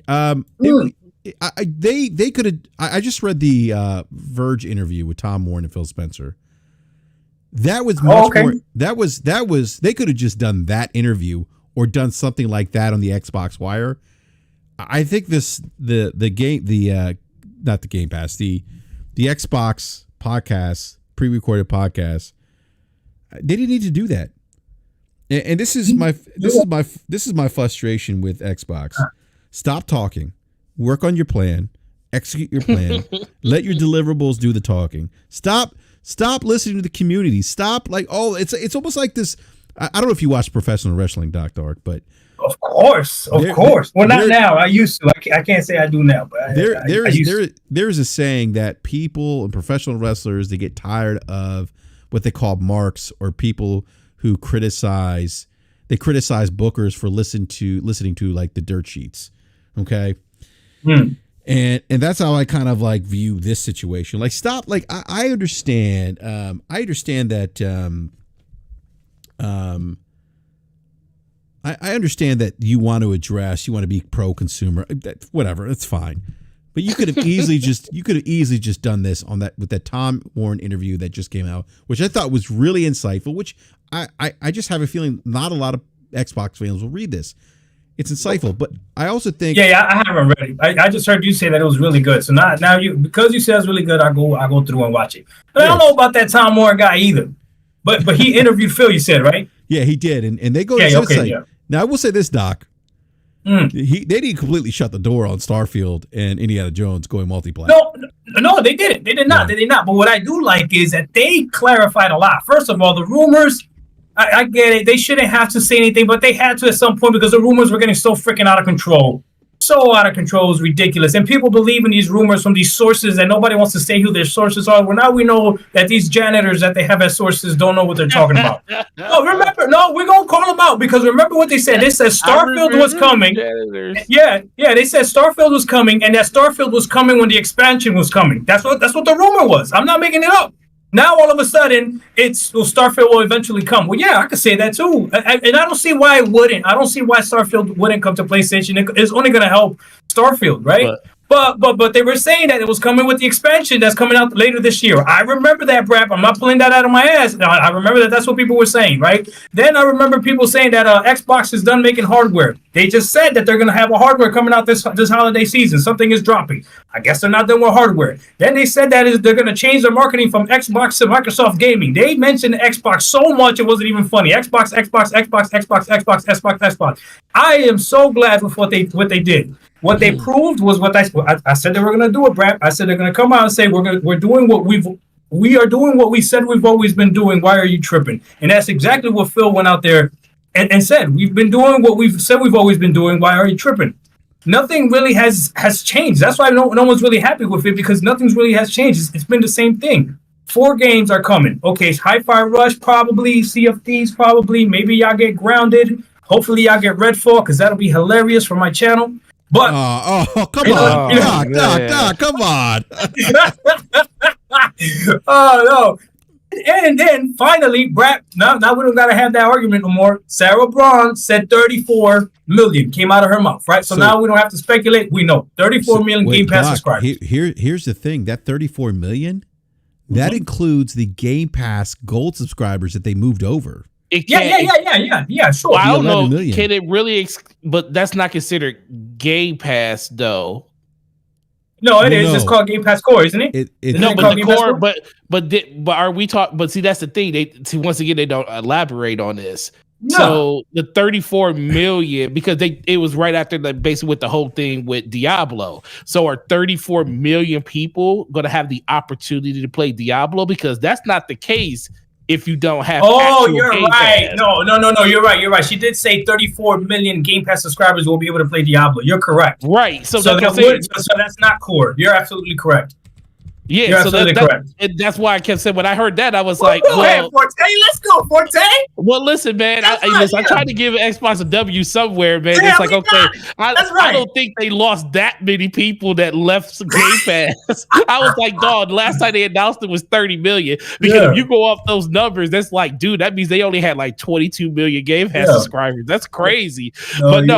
But that was the only thing, like I said, but that goes back to the same thing, like what you were just saying. My biggest problem with this is like they did exactly, like you're right, they did exactly what they've been doing. Right. And that's what irritated me about this, because I sat there and I was like, y'all just wasted all our goddamn time. Because y'all did. But we know better. But we should know better, Forte. Well, I did know better before the show. We did the show, and Slow-Mo was asking me, he's like, "Yo, what they gonna do?" I was like, "Bro, they gonna do nothing. This is gonna be you're gonna have more questions than answers after the show." Bro, let me tell you, when this thing started, the Helldivers servers got back on because there was nobody playing Helldivers. Oh, everybody man, no. Everybody was watching this. Everybody was watching this. No. They needed, well, guess what? Xbox gave them a little bit of time so they can get the servers servers up to date so they can do that. But I don't disagree with you. I do think that they did say a lot of good things in there when it came to like they stopped a lot of rumors and they said day and date, Forte. Remember? Somebody said, who said that, Forte? No, who said that? I want to know who said. I want name. Who said they're gonna stop day and date? There's a lot of people that said that, bro. Yeah, no more day and days. It's sustainable. A lot of people said that. I was really shocked that they. Well, I'm not gonna say I shocked, but I really didn't expect them to answer that question. But when they answered it twice. When they said day and date is going to persist, I was like, okay, that's a big Sarah Bond said it and Phil said it. I'm like, I can't wait for my video tonight. Yeah, that's a big one. But like, I think it just ultimately comes back. Like the biggest thing that threw me for a loop once again. Can't wait for his video tonight. Yeah, the biggest thing that threw me for a loop was the whole conversation around the games and stuff. And like I told BRAP earlier, they played the biggest game of look-de-loo with everybody on this. They basically said 4 games. I said, okay, yeah, 4 games. What 4 games? Well, we're not going to talk about those 4 games right now. Hey, Forte, can I tell you a secret? Let me tell you the truth. Let me tell you the truth, bro. Go ahead. When that shit started, right, I was like, oh my God, I'm never gonna survive this. because they were talking so slick. I was like, no, not like this. Like, oh no. I talk way too much shit for this. I'm like, oh, BRAP is gonna kill me. BRAP is gonna kill me. But you know what? You know what, Dark? This is the funny thing. Everybody keeps saying, well, why can't they talk about the 4 games? And I was like, well, being a gamer that actually pays attention to things, I was like, well, maybe because this was recorded probably a few days ago, and they were still trying to finalize with Mike. Because we all be in agreement that this is more of a Microsoft move than an Xbox move. Microsoft wants them to make these moves and stuff.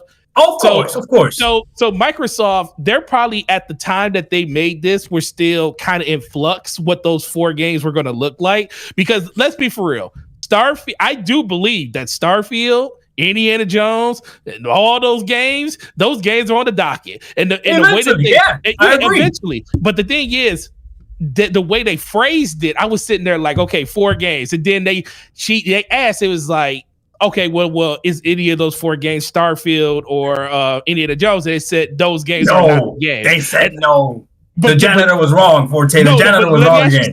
Let me ask you something, Dark. But put your gamer hat on. Being a person, put your gamer hat on.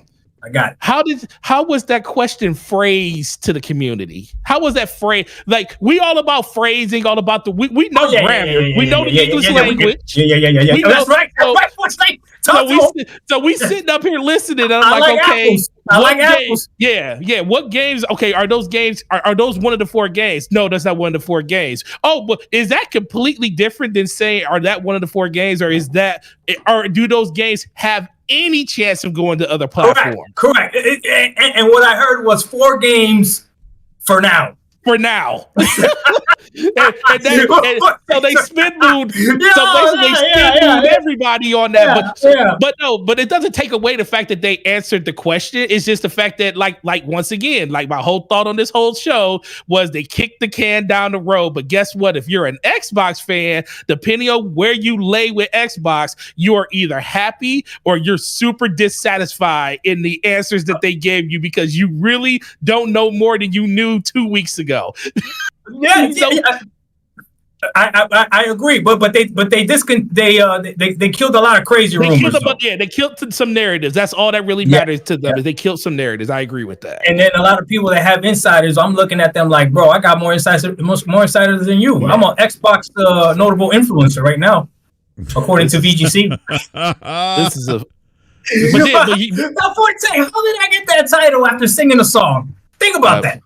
Listen, man, you got people out. You got, Smooth made a Gears, Halo, and Forza song, so you got to have your own thing too. You know how it is. Man. You know how it is out here, bro. Plus, you know who your brother is, so by proxy, you kind of lay there with that. Oh, did you hear the shots that he took at PlayStation? Did y'all catch that? Oh, I did. I was listening to the show. I was listening. BRAP, did you catch it? Yeah, I was catching those strays. No, you didn't hear when he said, because we do cross-platform and cross-progression, something that I wish other platforms did. I did see that. Yeah, we talked about entitlement. Yeah. No, he spoke about owning your games too. Doc, I don't disagree with him in the sense that they've done a better job than Nintendo and Sony with like the cross-play stuff. I mean, Sony's doing it now, but with like the auto HDR, higher frames, older games, bringing your the investment and bringing your old games and being able to play those games on a digital platform. I don't disagree with him. I mean, of course he's going to take he's going to take shots at those companies because that's an area where they've done better, in my opinion, and I think you guys would agree too. They've done better than Sony, Nintendo. Yeah, but I can't say that, BRAP. Don't say that out loud. But I will. Yeah, community's gonna get mad at you. They will get mad at you. You already know let them get mad. I mean, there you go, right? That's right. Look, these companies aren't infallible. Sony's not perfect by any stretch of the imagination. But I'll give Sony their credit though when the CEO comes out there and he talks about what the content strategy is for them. They ain't beating around the bush. They basically telling you that listen, we need more revenue. We either need more revenue, or we need to make more. We either need to get more revenue by putting the games in other places, or we need more revenue in the games, or people buying more games, or probably spending more money on games more than likely. Because I don't think more people are going to buy more than what they actually buy when it comes to the console market. So they're either going to raise the prices, or they're going to put them on. They're going to see those games come out on PC closer and closer. And it just seems like Helldivers just happens to be the game where there's like, oh, well, we could talk about this now because this game did so well over there. But I like the fact that they come out there and they just say what it is. Now. They just say what it is. That's the only thing about Xbox that irritates me is, just tell me. Like if Tom Warren's interview was literally what we saw and heard, and this was like done as a video, I would be perfectly. But you know why I agree with BRAP though. But before do you know why I agree with BRAP? Because now they have set the precedence that you're gonna answer. Nintendo don't answer. Sony don't answer. Like they don't care what rumors out there. You're too big to clear up a rumor, right? It's like I don't care, right? But here comes Phil, Sarah, whoever coming out here saying things, and it makes them look even worse because then eventually they're like, wait a minute, you try to spin it. It's almost like they should have just let these rumors right out at this point, right? They should just not even said anything. But I'm glad that they said something, right? They made you. I say you guys, Doc, but they made the Xbox community wait a week for this. I'm like, dog. No, you're right. No, you're absolutely right. That's the same thing I said last week. I was like, yo, they're going to make us wait for them to say pretty much nothing and probably to clear up a couple of rumors. That's it. But you know what the worst part about all this, as far as being part of the Xbox community, quote unquote, is that the rumors didn't even start from PlayStation. It didn't start from PlayStation fanboys. It didn't start from PlayStation content creators. The rumors started from other Xbox-centric people. And that's what bothers me the most. Like, bro, you said you had sources. Now what are you going to say? That the sources were wrong? That like you said, you know what I mean? Like what? I think things changed, and the rumors just took off, bro. Yeah, those sources were, Doc, as much as you want to say the sources are wrong, I believe those sources weren't wrong. The plan changed. Yeah, you think so? You think we had that much power? Oh no. Listen. I don't think they're going to ever give us it was very noticeable or very easy to like realize when Xbox was trying to change the whole way about Xbox Live and everything. It was so easy for us to like see that we had a powerful difference in making them change their mind on that. Whereas since this came out, this got leaked. The fact that they took, like, think about it. They took an entire week. Like, dog, you didn't even, it's like Phil Spencer put a tweet out and basically told everybody the house is on fire. It's hot in here. The sprinkler system does work, so make sure you stay next to some sprinklers. But we're not going to be able to put this fire out until a day next week. And then on top of it, they didn't even tell you what the day was. And we kept telling people, like, watch, it's not going to be Monday. It's probably going to be towards the end of the week. So they almost made you sit on this for a week and a half. They did a week and a half before they said anything about it. And why would they do that? Because, like I said, once again, it wasn't an Xbox thing. It was a Microsoft thing. So they had to get Big Daddy Starbucks out here to basically say, yo, we need to, you see what the community is saying? You see what they're doing? So they had to find a way to get Microsoft to understand, like, yo, I understand you want these games to go in more places. I understand you want Starfield. I understand you want these things. But guess what? This is, like, Starfield, it can't go anytime soon. We still got to make a copy of the game. We still got to test it. We got to get dev kits. So why talk about it now when we could talk about it a year from now? Right. Could you imagine what Phil's conversation must have been like? Hey, y'all making me look bad out here. Like, listen, y'all don't understand how these gamers feel right now. Let's back it up. Let's give them some games. And then everything will be good. If Starfield was like a crazy hit and everybody loved it, right? If Redfall was a crazy hit and everybody loved it, putting those games on PlayStation, people wouldn't be tripping like that. But it's the thing, like, yo, y'all about to give up our games and the game suck. What the? What are we doing? But I'm glad a whole bunch of those rumors got released. I really like Starfield, but I'm not gonna pretend like I don't see what people are saying about it. So I mean, that's ultimately what it comes down to. I just think, like, everybody kept saying, well, you're okay with some games, but not like Starfield and stuff. It's not that I'm not okay with Starfield. I don't care if Starfield goes, if it goes to another platform. It's like, but I look at it as, okay, Pentiment, Sea of Thieves, those are games that those aren't the ones that people are going out buying consoles for. People aren't looking for those. Starfield, 6 months after release, that's still a little new for people out here that, you know, you convinced that it was going to be exclusive to your platform and to say it's coming out on another platform within 6 months. You know, if you would say like a year from now, everybody's going to be like, oh, okay, yeah, I experienced it. That's cool. I don't have a problem with that. My biggest thing is just tell me what to expect. And that's kind of where I sit at. And my whole expectation around it is, and like I said, I'm in a unique situation because I sell the consoles and stuff. I felt burned because I was one of those people that convinced people to go out and buy an Xbox because that game was only available on a console like Xbox. It wasn't available on PlayStation, and there was many people that would walk into the store that already had a PS5, and they had to buy an Xbox because they didn't have the money to go out and buy a PC or anything, so they went out and bought an Xbox. And I felt like to those people, that's kind of crappy. Ooh, you see, you could speak from a different perspective, Forte. That's right.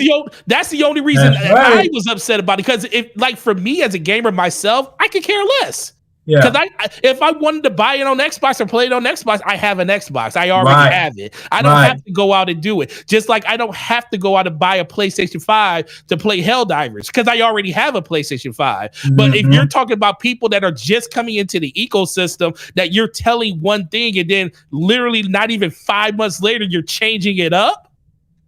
That's where my irritation came. So I think that's the biggest thing. But ultimately, everybody buys these consoles for different reasons. I just want Microsoft to be straightforward, because right now I really consider it's not even really Xbox. It's all about Microsoft at this point, because once Microsoft spent $70 billion, they ain't gonna just let anybody run around and flaunt what they got. I think the unfortunate thing that people that got to realize for Xbox is Xbox basically sold themselves when they allow I see what you're saying. When they let Xbox go out and spend all that money, they basically sold their soul. They were like, listen, to Microsoft, to the parent company. They sold it to the parent company. They said, yeah, you couldn't make these decisions and moves on your own. So if you want us to bail you out, basically by buying this $70 billion gorilla, or screw the gorilla, Godzilla, because Godzilla's better than anything. But if we're gonna do that, then you're pretty much gonna have to do what we want you to do. BRAP, what do you think about when Phil said about the future of gaming is going multi-plat? Pretty much what he said there. What do you guys think? You think that was just a cop-out, or you guys really believe that? No, I do believe that at some point. It just depends. Some studios, some companies are going to take longer. Like Nintendo, I don't think that will ever apply to Nintendo. That's what I'm saying. That's what I'm saying. Nintendo. There's always kids being born every day. Everybody's going to default to Nintendo when it comes to those younger experiences, just because they're the only ones really doing it. Unless you see developers willing to put games like that or make games like that appeal to a younger audience on these more teenage and mature platforms. Nintendo will always have an avenue for people to just want to buy their games. But you know what I was thinking about though, Forte? You have kids? Yeah, 2. Okay, and Brad, you got kids too, right? Yeah, I've got 4. Oh, 7. Very nice. Okay, so I have 3, right? So this is what I was thinking about, right? Like, my kids though are now growing up in an era where obviously, they know who Nintendo is, they know who Mario is, they know who Zelda is, but what they play the most, I'm just being honest with you, is that Roblox, that Fortnite. You know what I mean? So how much longer do you think Nintendo's going to be able to do this? Because a lot of us still buy Nintendo. And by us, I mean like the older crowd. And even though people want to say that Nintendo's for kids, a lot of older people are the ones buying Nintendo still. Like, do you think the next generation of kids are still going to be into Nintendo the same way that? What do you think? So that's a good question. I think you're right about these kids are different, Forte. These kids are different. Well, it's not even the kids. It's not even the kids, because I think the thing that keeps Nintendo going is the lineage of what we played.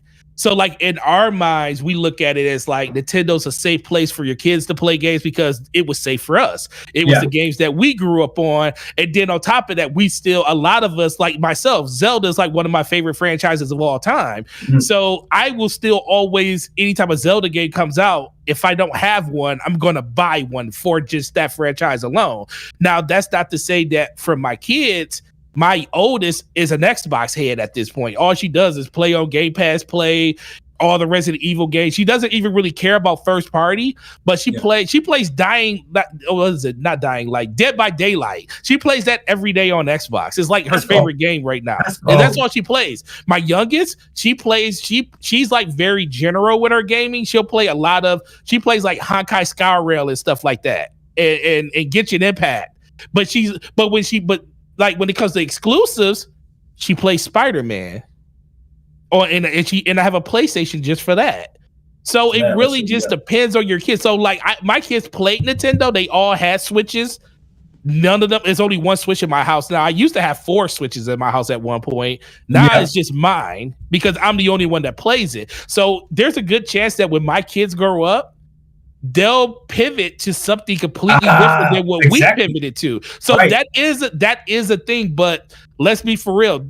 The fact that Nintendo still sold over 130 million systems out here, it's gonna be a long time. Yeah, you're right. Very long time because you got to think that adoption rate, even if it's like only 70% of the adoption, that's still over 100 million consoles sold. And then if you say it just goes down from there, you're talking about what, 20, 30, maybe 40 years before you get to the point where the kids that were playing on Nintendos are adults and they're not really mentioning those consoles to their kids anymore. Because that's what sells Nintendo.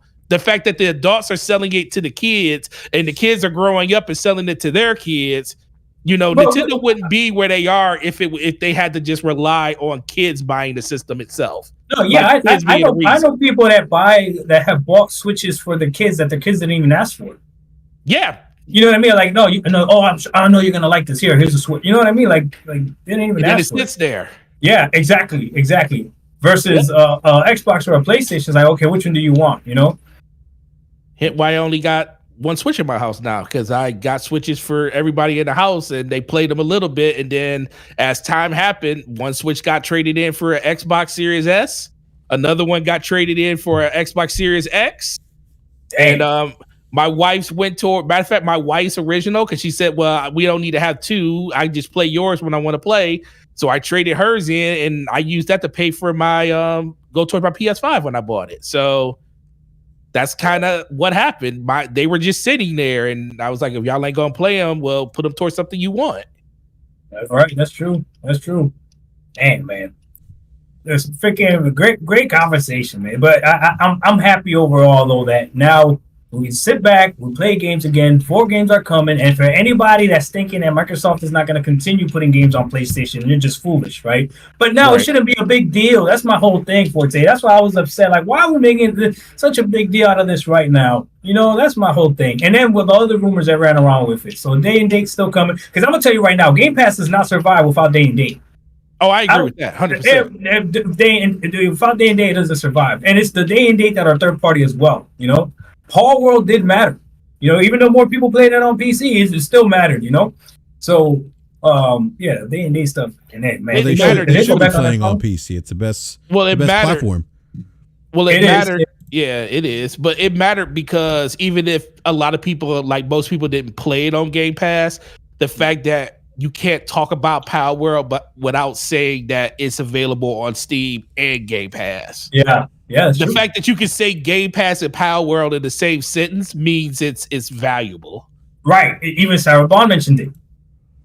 Right. And that's the biggest thing. So I mean, the biggest thing ultimately it comes down. I'm glad you're happy because I think the only thing for myself, I'm happy that they addressed a lot of things, but I think I never will take away from the fact that people are overreacting because I think Xbox let them overreact. By not, that's fair, because they could have came out, because this is my whole thing is for them to come out and say what they said, like I said, outside of day and date staying, outside of saying we're still making another console, and definitively, squashing some of these rumors. My biggest thing is, dude, for what you said, you didn't have to let linger for a whole week. Right. You could have saved us a lot of time.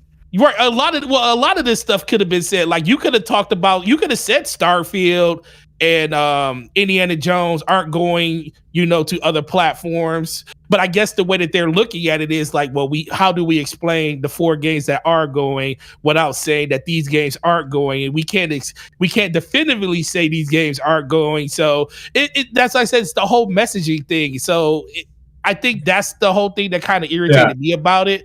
But I'm happy they did it. It's just that it was exactly what I thought it was going to be. And guess what? The conversation ain't going to stop, though, Doc. They're going to still be talking about this. Oh, my God, they are, bro. Because now they're switching it to, oh, you guys are so stupid. Starfield is still coming. It's like, that's not the point. The point is you told me Starfield was coming when the expansion pack was coming.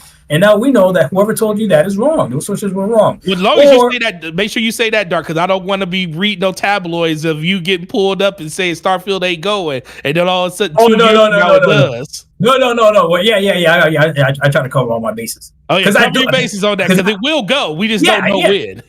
I agree. And again, I don't see why it wouldn't. Right. You know what I'm saying? I don't see why it wouldn't. Man, if I was Microsoft, I'd drop Halo Infinite right now on PlayStation and see if it does better than Helldivers.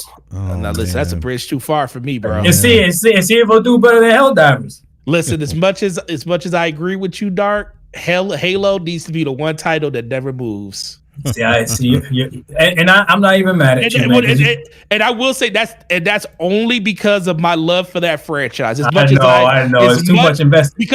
Because I feel like that is the identity. Like if you tell me, you don't have to tell me any other games going over to PlayStation if Halo goes, because I would not believe you if you said it didn't. Because if you put that game on another platform, it's a wrap. And that's, you see, Forte, again, you're a smart man. That's the reason I feel all the games for PlayStation are going to PC. Because if they can put God of War on PC, man, they're gonna put Spider-Man on PC, everything is going. It's just a matter of time. It just depends on how long you're willing to wait for it. Yep. I agree. But that's like I said, like that, and that's just me when it comes to just my love of Halo. If they were to do it, would I be upset? No. But I wouldn't want them to do it because that's like, to me, that's the last hint of the identity of Xbox. Like if you move Halo, we're literally looking at Xbox as a third party at that point. Like that's all they are. They're just a third party that still manufactures a box at that point. No, but they said they were. I think they're operating like a third party right now. Well, no, they are. They are. But I'm not. But that's the thing, though. I'm not stupid enough to not believe that Halo is not on that list. Hey, did you guys hear? I just don't want to believe it until I see it. Hey, I'm glad you said that, bro. Did you hear the other shot Phil took? He said we're one of the biggest publishers on PlayStation. Yeah, I did see that. Yeah, I hear that. He said that. And I was ooh, that's a fact. They were already one of the biggest ones even before they made sure that they mentioned the ABK deal after that. But even before then, with Minecraft was always in the top 10. Yeah, so they're like, we're one of the biggest publishers on PlayStation. Like, God, yeah, to say it like that.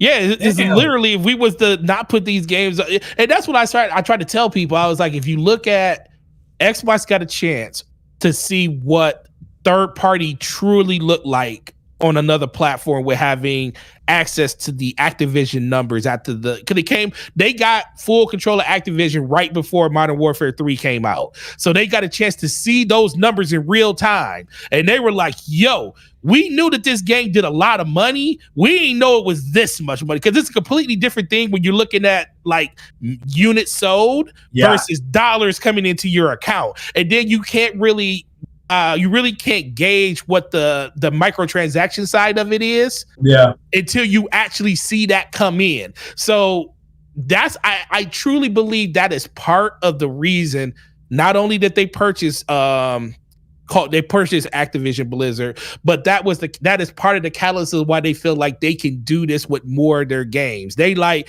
yo, even if a couple of our games hit 25% of what Call of Duty does, that's a win for us. Because what's better, because everybody keeps saying, shout out to Slow-Mo, I love him. We're going to talk about it on DPS tonight. He says, once you start putting games on there, it doesn't matter. You devalue the console altogether. And I told him, the difference is, would you rather get 70% of something or 0% of nothing? Because that's what it is right now. You're not selling consoles at the same clip that PlayStation is. Yeah, that's a fact. You're only selling 3% growth on a year where you literally discounted your system anywhere from 50 to 40% off.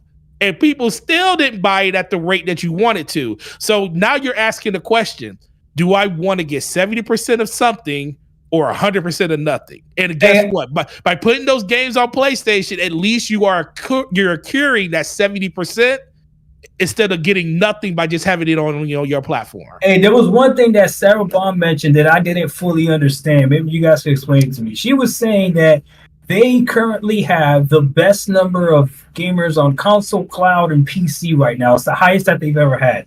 How the hell is that possible? You talking about their monthly active users? Yeah, isn't Xbox the Series X and S, isn't it selling worse than the Xbox One? Yeah, but their monthly active users accumulate even across mobile though. So when you're talking about this is the thing, Dark. They're talking about even on PlayStation because now that they own Call of Duty. Oh, she did say console. They count that. Yeah, they're counting Call of Duty. They're counting PlayStation. They're counting Call of Duty. They're counting all the Call of Duties that's on console, all the Call of Duties on PC. God, you're they're right. Call of Duty on mobile, all that stuff. Oh my God, that's a pimp move right there. I didn't even pick that up. Because I was like, ain't no way. The Xbox Series X and S is not doing better than the Xbox One, I thought. And but when they buy Call of Duty, automatically they get all those users. Well, think about that. It's the same thing with remember, because that was PlayStation can't get away from it now because now that they own Call of Duty. Because remember, the only reason there's not a PS5 version, I guarantee there will be a PS5 version of Minecraft now. Because the only reason there's not one is because PlayStation doesn't want to allow the launcher for Xbox Live for you to be on a PS5. They have it on PS4 because it was already there because of the whole purchasing thing. But the reason they haven't updated it is because of that. I guarantee you're going to start seeing that because now they're going to have to allow, because Call of Duty is going to probably be one of those games that's going to be integrated into that when it comes to having an Xbox launcher to get into the ecosystem. So you can use it across crossplay and cross save and everything like that. So it's real interesting to see the verbiage. Like I said, they're wordsmiths, bro. These companies, you just gotta believe what they tell you. Like they've been telling us for years, ever since 2015, ever since games like Quantum Break was going over on PC, and they told you that we want to have an ubiquitous ecosystem and we want to put games in more places. And I'm like, okay, that sounds good, but guess what? This is the thing. People never thought it would get to the point where they physically actually saw games go to PlayStation. Mm-hmm. Yeah. Like they want the games to go to PlayStation. And that was always the plan. Yeah. It just took depending on how long they was going to take to get there. Hey, this is pretty cool. Yeah, real quick, gentlemen. I do need to wrap up the show because I need to grab dinner before I hop on Crossfire at 7 p.m. Forte, are you going to be on Crossfire tonight? Yeah, I told him I'd be on there for a minute before I got to set up for DPS. Okay, perfect. Yeah. I got to go get some dinner. But do what you do, man. I appreciate you having me on. I got to go hit the gym anyway. But I saw you on, BRAP, and I was like, no, he did not go on and not invite me. No, he did not. Well, guess what? You're going to listen to a lot of podcasts because I know by tomorrow you're going to have a lot of takes. I'm going to be looking forward to them. So when you're on the next. I'm telling you right now, Forte, if they try to spin it any different way, I'm coming at them. Coming at them. Yeah, I'll be hitting you up because I got to get you on DPS because you haven't been on there yet. Yeah. You haven't had Doc on DPS yet? No, I haven't had him on there yet. I haven't had his brother on there yet either. I probably should try to get y'all both on there at the same time. That's the way to do it. If you can get it's hard though. It's hard to get us both. Which one's Porto Pebble? I always forget. You need to stop. Lord. You need to stop that. BRAP, you need to stop that. Give him my victory today, BRAP. Give him my respect and my victory today, damn it. Tomorrow you can go back. I ain't say that. He said that. Hey, you know what? I was reading real quick before we wrap up. One thing Matt Piscatella brought up, he said people need to pay attention to Matt Booty's comment. Big games like Roblox or Fortnite can actually be bigger than any one platform. It's that's actually a great point. I mean, we talk about is he lying? The fight. He's not lying. The fight for mindshare. Yeah. I mean, those games really. I mean, they drive so much engagement, so many hours. So. You did see that became one of the biggest games on the PlayStation platform the moment it hit PlayStation, Roblox. Yeah, I saw it live. My kid played Roblox on Xbox all the time. Is what he turned on the Xbox for the most. When it went to PlayStation and he found out it was on PlayStation, he started playing it on PlayStation for the simple fact that his friends are also on there. His cousins are on there. So now they're all on there playing Roblox. And it had cross progression. You know that, right? So he didn't have to start all over. Yeah. So, because if he would have had to start all over, that might have deterred him.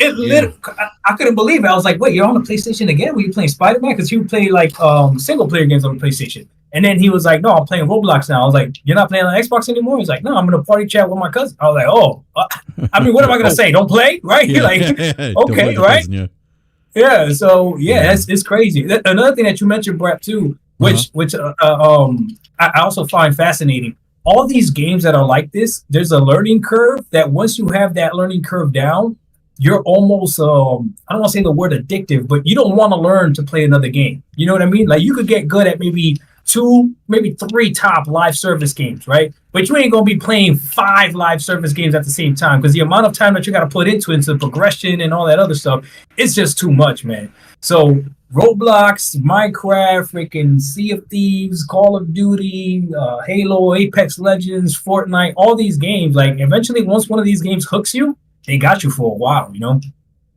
Yeah. So, yeah. No, I mean, I've gone through my spells with Fortnite where that's all I'm playing. Same thing with not Modern Warfare, Warzone.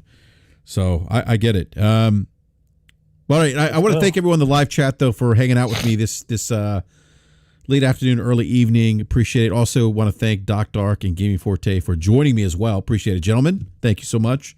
And I'll be heading over to Crossfire in about 45 minutes or so with Gaming Forte. Doc will be doing a video, I think, tomorrow? Oh, it's already uploaded. Oh, it's already uploaded. Okay, so check out Doc Dark's video on YouTube. Now, it's how can they find you on YouTube, Doc Dark? It's the same as my gamer tag, DocDark1985. And you can find me on Xbox, PlayStation, and now more recently on Steam. And I'm actually active on Steam. So if you come look me up on PC, I'm playing a lot more on PC. So as you should, sir. As you should. Yeah. So all right, and then we got. I was trying to abandon shit, but now the rumors ain't true, so I gotta go back. Forte, you'll be doing DPS tonight as well, right? Yes, sir. Yeah. Yes, sir. Yeah, go ahead, plug the show. Yeah, definitely. DPS tonight on my channel with the homie Slow Mo. Got a couple of special guests, so make sure you come through. Gonna be talking all that stuff about the Xbox and talking about the PlayStation stuff that came out yesterday. So you're gonna get both sides of the barrel tonight on DPS. So with that, yeah, absolutely. So come check us out. And other than that, enjoy the games that you're playing. We'll see you guys next week. Absolutely. We'll catch everyone next time. There may be another BRAP rant this weekend, maybe. But hey, please hit the like button, by the way, if you haven't done so.